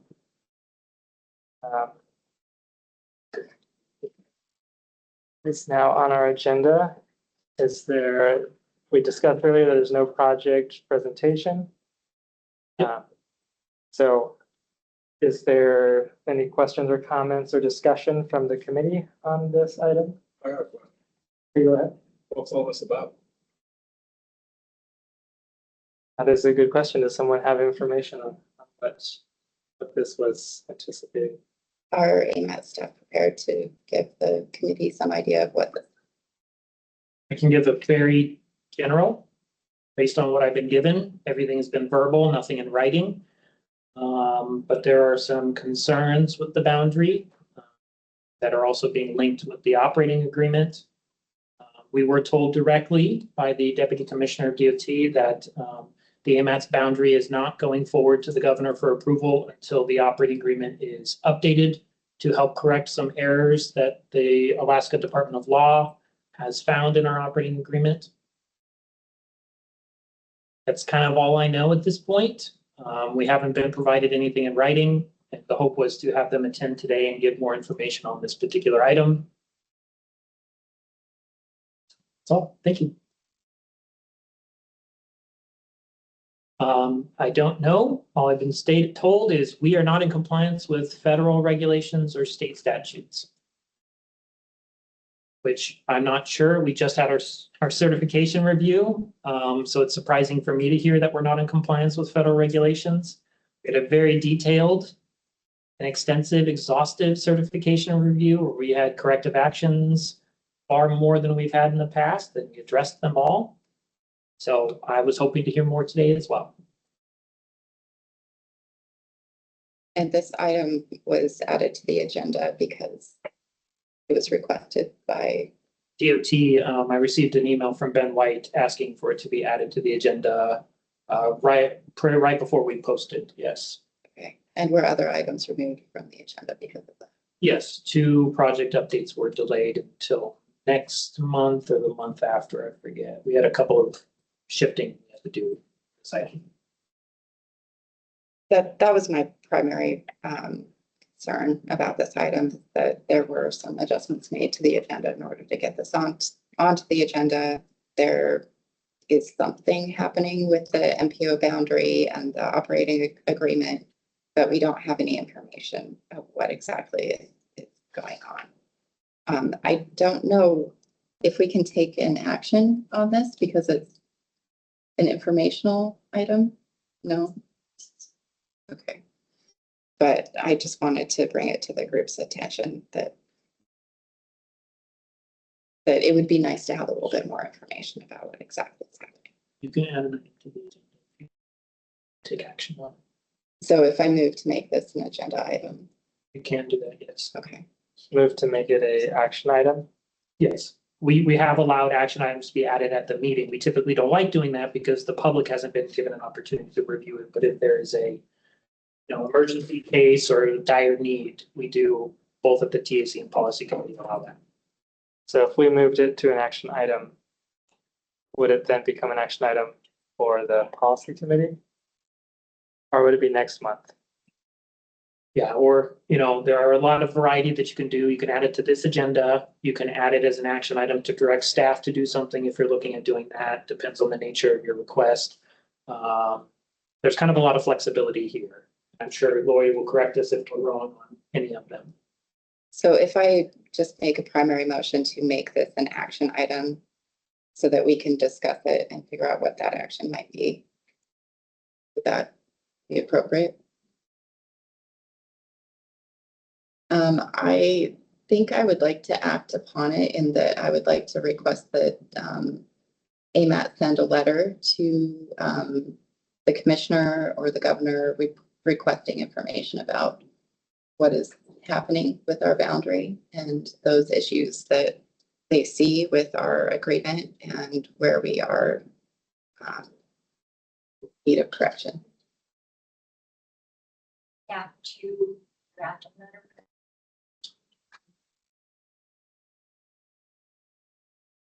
That's something I think I'd like to discuss with the committee as part of the action. So Before you, Aaron, for that request for the letter, would you need it as an action item? Yes. So first thing has to amend the agenda to make it an action item. Yes. Do something. So I'll move to make it an action item. second, Okay, moved by Mr. Lindemood, seconded by Ms. Babb to have it become action item. We'll say 5D. Yes. Discussion on that? Any opposed to make? Yeah. Any opposed to making this an action item on the agenda? Well, we got a motion, right? We discuss Okay, any discussion on. So on making it an action item? We're not discussing what the action is going to be. Right. The motion right now is just to have it become an action item on the agenda. Switch it from 6A to 5D. one of my comments kind of lead to the action that's being requested by this motion. So apologies on DOT's behalf for anything that got bumped off of the agenda. My understanding is the intent is that this item would be accompanied by a track changes version of the operating agreement, which would show what is not in compliance or what is desired to be changed. And then also with the boundary, that if there are any changes, that would be included in a detail that the technical advisory committee and the policy committee would have enough detail to act. So my understanding is that this is anticipated to be a future action item with that detail. It's not available right now.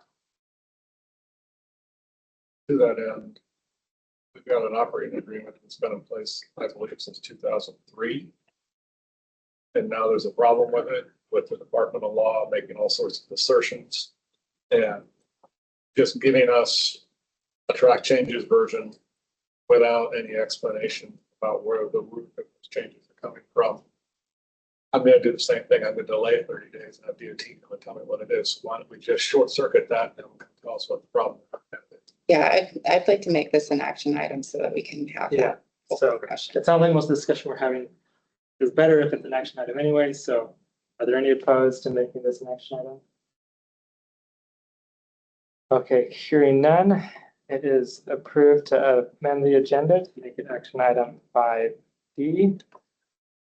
And which means that we are now in action item discussion 5D. Do we have any additional discussion about this operating agreement and boundary discussion? So do you, referring to what you just mentioned about a track changes document, what do you think the timeline is on that? And I don't have that information, unfortunately. But I think this has been around for a month or two now. Hoping that we're close on this and that this is something that could be included in the February agenda. But I think in terms of everybody's best interest of everybody's time, I think we need to provide all that information in advance of the agenda being posted so that all that information is public. Everybody has an opportunity to prepare. Okay, so sounds good. So before we make any motions, we're going to give public comment time. can I? Well, we have to another question? actually, we have to make the motion And then they, and then they talk about it. and then you talk about it and then you put it to the public. I 'Cause can do the public before the motion. no, you need to do the motion first and then the public. So So because the motion so far is to add it to the agenda as 5D. Oh, we did. We don't actually have a motion on the We table. did actually pass that. yeah, it was asked us how we have to make a motion to do something, then we all discuss it, then we let the public comment on it. When it comes back to us, then we have to do something. And Are you sure? I thought that what we always did was presentation, comments, questions, public comment, then motion, discussion, vote. Yes, You're correct, but there's no presentation because nobody showed. yeah, so I'm not sure what the public would be able to comment on at that point. So in lieu of a presentation, we're just gonna Probably switch it up a little. probably send them a letter saying, give us a presentation. Yeah, I mean, you're right. There is haven't no had- presentation. We haven't ever given the public a chance to comment after we have a live motion. It's true. Yes, So I would not have a live motion and give the public a chance to comment. I'd rather, we're having discussion on the item. They can comment on the title. That's what they've got. Or anything that we've talked about. Let the public comment and then we'll do our motion and vote. That makes sense? yep, sorry, rain is melting slowly. That's all right. Are we gonna need to move to extend this? That's probably true. Just as a reminder, you can extend for more than 15 minutes, and then if you don't use the entire time, you can end early. So we don't have to do it in 15-minute increments. You can do it for an hour, 30 minutes, something like that, and then go as long as you. How long is it gonna take us to collectively look at it? I don't think we have to collect the red letter. Well, and then we have a presentation on there if you guys are interested in hearing it. If not, we can delay it. It'd just be nice to not delay more things. move to extend 30 minutes. Okay. Moved by Ms. Babb, seconded by Mr. Lindenwood to extend 30 minutes. Do we have any opposed to that extension? Who was the second? Mr. Lindenwood. Thank you. Oh, wait, he moved, yeah, No, she moved. she moved, he's there. Thank you. Okay, Switching it up on you. sounds good. And if I would like to take a short break, can we do that? And then do public comment or something. Yeah. That sound good? Can we adjourn for 2 minutes and then come back? Yes. Okay, sounds good. So we'll adjourn 2 minutes and then we'll be back.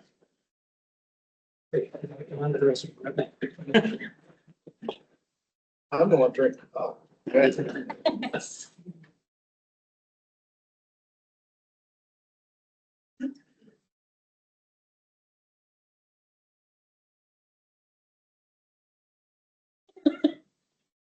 Jeff.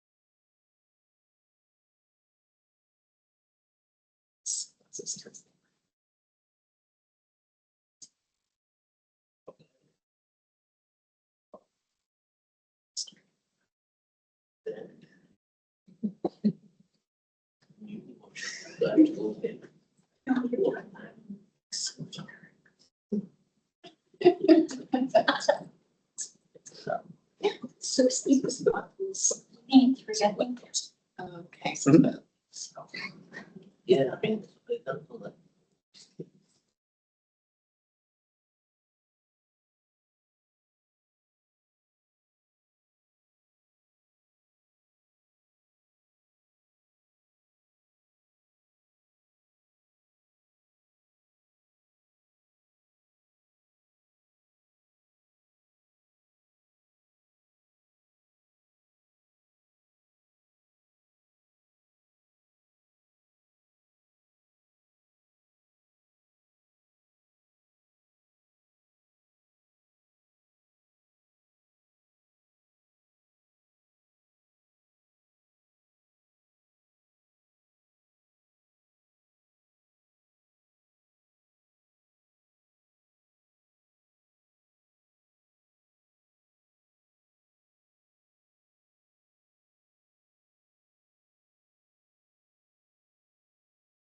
Probably sent away to the pre-agenda meeting. Yeah, Lance is covering for me.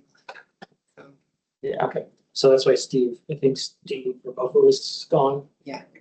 Okay, I guess let the record show that I think sorry, is he gone now? Second. Yeah, it looks like Steve is gone. And he left a comment that'll get to that. okay, sounds good. Okay, looks like we're back, so let's,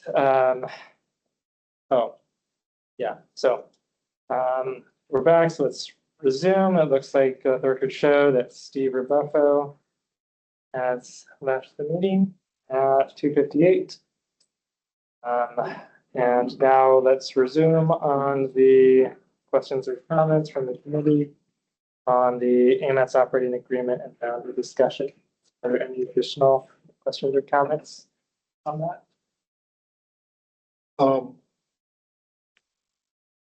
When do the boundary changes have to be in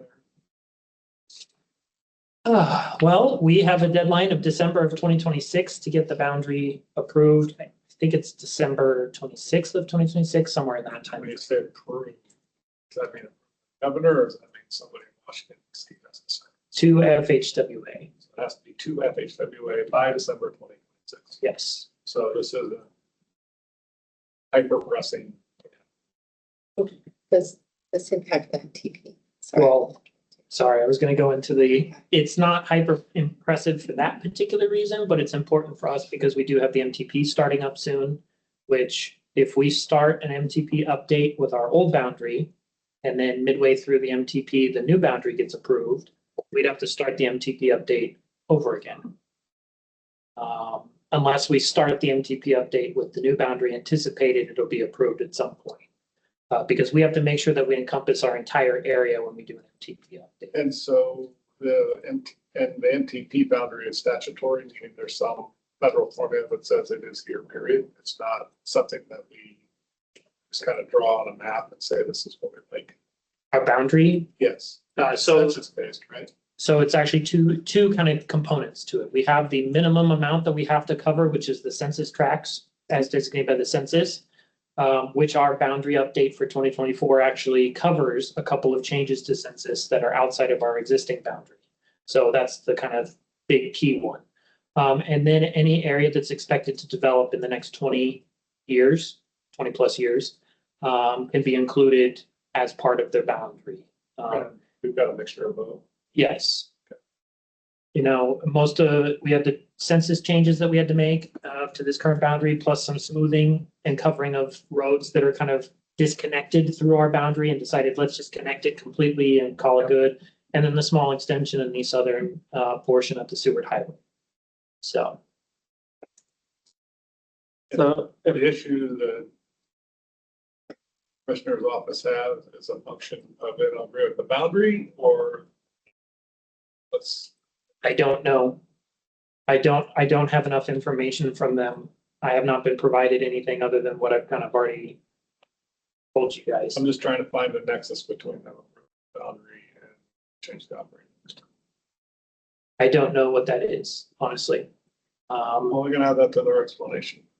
I think that would be a good thing to ask for clarification on. Okay, are there any other questions or comments?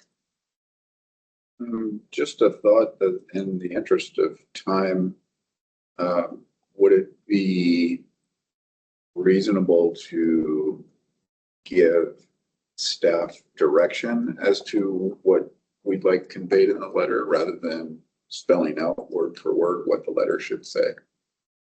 That's what I was anticipating it would be. I think bullets is what we need. Give bullets what needs to be in it. It's not a spreadsheet, but it's almost as fun.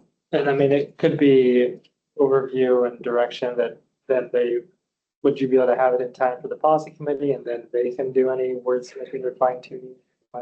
If that is what you guys want, I can do my best to make it happen, or as close to complete as possible, and then give it to them for. Well, I just my only concern there is I really like this sooner than later. So we wait 2 weeks, policy committee tells you to write the letter. That's on a Thursday. You may get to it on Friday, it may go out on a Monday. Then we've got a week and a half, 2 weeks for them to suddenly come and give us a presentation potentially. I think the intent would be if you guys direct me to write it and have it ready, the letter ready for the policy committee meeting. I'm just thinking, give them till March so we can actually get a decent one. So a problem. It doesn't sound like the boundary is a big deal right now, right? And nobody outside of the Department of Law seems to figure out if there's a problem with this thing at all. So I'm going to tell anyone, come show it. We can request in March. I think waiting until March or so is not a bad idea to give them time to get everything ready. Depends on what your guys' immediate needs are. The reality is, if we have it in March instead of February, that's fine. Okay. And because I won't be here in February, so. And I'd hate to have it in February and be like, we need more time, and then we have to delay it anyways. So we already did that. Yeah. Any other comments or questions? The committee, okay, let's go to the public. Are there any comments from the public? I do have a hand up. A hand up.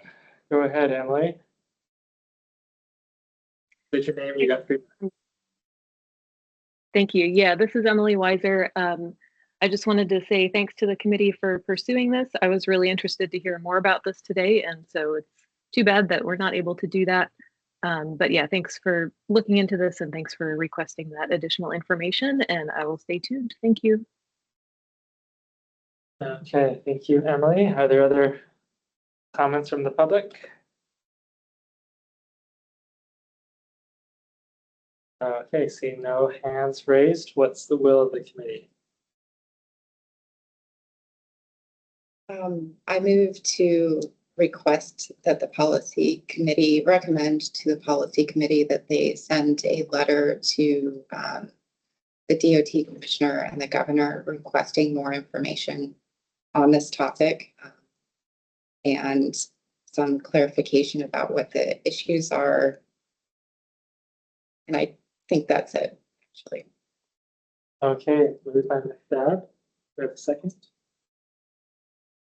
Seconded by Ms. Keegan. I would welcome any edits to that. We tell them we'd like it in March, whether that's at the policy committee or the TAC, doesn't really. I would accept that as a friendly amendment. Okay, sounds good. Do you accept that as a friendly amendment too? Okay, so we could do a few more of something friendly amendments if people want. If you want something to be a formal amendment that we vote on separately, we can do that too. If this adequately covers it, we could just vote on that. Does what was said, Luke, sound from what you're aware of adequately give guidance, direction, information to DOT for what we're looking for? I guess as a member of the TAC, I'd be looking for the same things that we're asking for in this letter. So make a discussion on. So I don't have anything specific to add. Like I said, my understanding is the intent is to provide enough information here that clearly shows what is requested to be changed or needs to change. And just a question to you, Aaron, is that motion sufficient enough direction? It sounds like you want to keep it generic, just requesting more information on this topic and clarification on the issues. Is there anything specific that you would like added in besides having the information in March? I actually have one more specific thing. I would like to know what the connection is between our boundary and the operating agreement. The process, I guess. I don't know. Myself, I don't know if I can do that. Okay, it looks like, yes, it's a friendly amendment. Okay. Okay. Other discussion items, amendments on that? Okay, hearing none. Let's do a vote on it. Are there any opposed to the motion? Okay, hearing none opposed, that passes. Okay. Then we'll move on to information item 6B, the AMATS Climate Action Plan Introduction and Project Website. Yes. Hello, everybody. This is me. So hold on as I try and get, oh, good. Thank you both for putting that up there. Okay, everybody. I don't normally do these, so bear with me. I'm going to stand. I'm standing as I'm giving a presentation. So I just want to welcome you all. The presentation's behind you if you all want to turn around. We don't have anything in. They're going to share screens. Yeah, the PowerPoint's there, so make sure everybody can see the PowerPoint. Great. Okay, next slide, please. It looks like I see on the screen I don't see a screen share. We don't see a screen share? See it. Okay, I see it. Do you see it now, Brad? I see it on the screen. And Lori sees it as well. Lori sees it. Okay. I don't, but maybe others do. Okay, if you guys, can anyone online let us know if they see the screen okay? We can see it. We can see it, no problem. Thank you. Okay, I guess it's just mine. Okay, everybody, I just wanted to give you a quick overview, presentation for the Climate Action Plan. AMATS is starting the Climate Action Plan, which we're very excited about. We're just in the beginning phases, so next slide, please. Okay, so what is our Climate Action Plan and why are we doing it? So a lot of this came down to a while ago, Federal Highway Administration required AMATS to set a greenhouse gas emission target. That has since changed due to some various lawsuits on the lower 48. So that greenhouse gas emission target is not required at this time for either the state or AMATS. However, staff felt it important to continue moving forward with a climate action plan to address greenhouse gas emissions in our community. So we are going to be building upon the Anchorage Climate Action Plan. Yes. I'm sorry, Bart just had to leave. Oh, okay. Yeah, Brother Record Show 309, Bart Rudolph signed up. Sorry, probably going to pre-agenda like everybody else, so I apologize for the delay. So we're going to be building upon the Anchorage Climate Action Plan that was done in 2019. The Anchorage Climate Action Plan was more holistic than maybe what our plan is going to be. Our plan is going to be solely focused on transportation within our community, because that is what we as AMATS are focusing on, specifically surface transportation. We'll have a small little blurb in there, discussion in there about aviation travel in our community. Data-based approach with the inventorying of the greenhouse gas emissions, which we're actually doing right now, evaluating those strategies and reducing the future greenhouse gas emissions, creating a strategic implementation plan. The real idea behind this is to make sure that whatever we develop as part of this plan, we can actually implement as time goes on through our whole process, not have it just be something that sits on a shelf. And then, of course, prioritizing vulnerable road users. Next, please. Okay, outcomes. So these are the things we want you to kind of pay attention for as we're going forward. You know, enhancing our resiliency to climate change. We all see it happening around us, and how is our transportation system going to help address that? Either us as AMATS or our partner agency, the Municipality of Anchorage or Department of Transportation. Increased understanding of risks associated with climate change and how they affect and are affected by the transportation system. Targeting investment policies to proven climate resilient measures and improvements to disaster evacuation infrastructure. I think we've all heard about like evacuation routes, or if there are fire or flood hazards, how is that going to be addressed? Climate Action Plan is going to help with that. It won't directly address everything, but it'll be part of our discussion with this plan, and how greenhouse gas emissions negatively impact disaster routes. Okay, so we're going to do an existing conditions inventory. We're going to do our analysis of that inventory. We're going to identify actions for mitigation and adaptation, develop our strategic plan, and recommend performance measures, or develop and set performance measures as part of this. And then I'll have our final climate action plan. So this is a long process. I think we're going to have about 1.5 years, 2 years to get this done. So kind of be on the lookout for it. One of the things to remember as we're doing the performance measures is really kind of thinking about what is we as AMATS can address as part of our program. We can't take care of everything, but it's important for us to at least get something on the books and start working towards that target as we move on. These plan elements are all going to come into this final action plan, and that final action plan is going to feed into future MTP updates. We're hoping to get it done enough time to influence the next MTP update, the 2052 update that will be starting here soon, as well as the next TIP cycle, which will be starting soon. So we've got a lot to do very quickly. Next slide. Okay, where are we at? Well, we are in the project initiation / greenhouse gas inventory stage. So we're starting now with giving quick presentations to the TAC and PC. We're going to start with stakeholder meetings, and we're also doing the inventorying of the greenhouse gas emissions underway. We've been reaching out to various partners. We've also been reaching out to the people who did the Anchorage Climate Action Plan to try and get how did they handle things, how did they do their greenhouse gas inventoryings, and lessons learned from that effort, because there's always an opportunity to improve. So as you can see, we go out till 2026. Couple things one thing to note here, this is an AMATS plan. So the process for this is it will be through the TAC and policy committee, final approval by the policy committee. This is not one of those that goes to the assembly for approval or anything. The Municipality of Anchorage and Department of Transportation are of course welcome to adopt our climate action plan, whatever it is finished, but they are not required to do so. However, it will be used for any of the AMATS processes moving forward. Next slide, please. And then what is your guys' role as the TAC?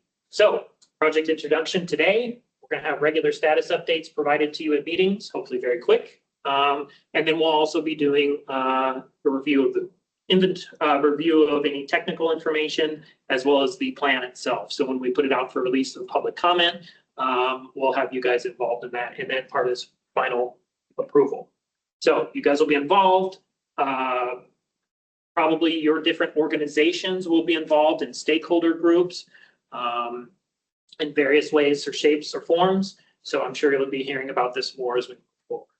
Next slide, please. And that's all we had. Wanted to keep it nice and sweet for you all. So any questions?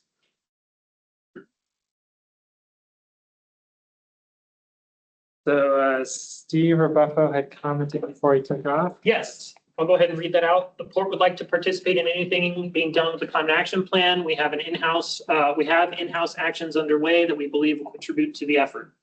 So I've already reached out to Steve to chat with him about it. So as I said, probably various of you or your organizations that you represent will be involved in the climate action plan as it's being developed. Perfect. Any other questions or comments from the committee? Just a quick comment. Yeah, go ahead. Just to thank AMATS for pulling this together and letting us know what you're up to. And I'm looking forward to seeing the plan very much. And any of the potential outcomes of the plan.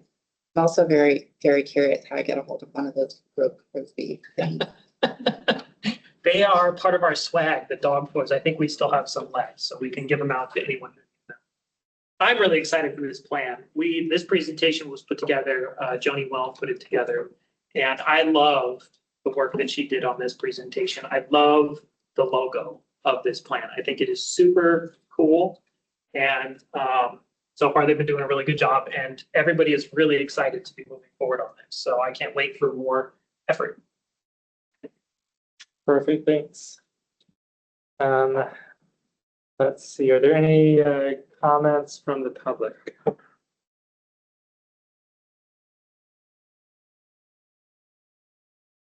Seeing any in the room, I haven't seen any online.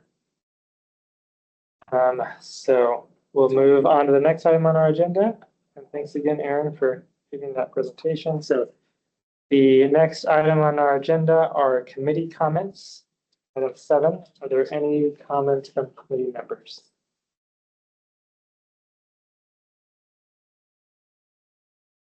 I would just like to the DOT members of the TAC, just wanted to voice my appreciation for all of the efforts that you've made to communicate with AMATS and with the TAC, and recognize that there is probably a lot going on behind the scenes that we're not seeing. I know you have staff shortages just like we do. So any frustration on our part is purely due to that, and not. I just wanted to recognize that we appreciate all of your efforts.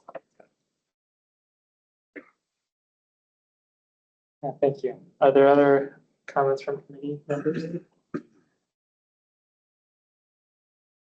Okay, then we'll move on to public comments. Are there any comments from members of the public?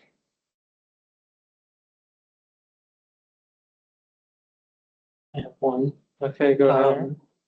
I am very excited to announce, because I think I can go ahead and announce this, is we have finally found somebody to fill our associate planner position. I'm really happy to announce that Leify will be joining us on the 6th of January. Leify currently works out at the front desk here at the planning department. So sorry, planning, but we're very excited to bring her on board. She has a ton of experience. She's very focused on data and will be working on the model and helping to provide GIS support for AMATS. So we're gonna have a lot of great things going on. So I'm very excited for that. And it's a little bit of a stress relief for us all. So I'm very happy. She'll get started here soon, and we still have 2 senior planner positions that were just posted as well. If you guys know anybody who's interested, AMATS is an awesome place to come work for. Please tell all your friends. Is she slotted for any specific overseeing ped bike or just the model, or the model, travel demand model, GIS, and then any other kind of plans. So she'll be an associate planner, so she'll be kind of working under our direction for that, and then go from there. And, you know, probably helping with the congestion management process, because that'll be happening here soon. Get her involved in that so she knows what's going on. The first few months are definitely going to be a crash course on learning AMATS and understanding it. She does have a good government experience, so I'm not too worried on that, but AMATS is its own little special beast to learn. So it takes a little while for people to get up to speed.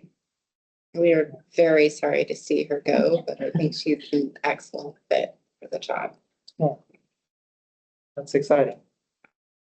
And that's a good mentality to have, you know, opportunity for growth in one area for sure. Okay, other comments from the public? Okay, I'll entertain a motion to adjourn. Okay, we are adjourned at 3:20. Moved by Mr. Follen, second by Mr. Leonard.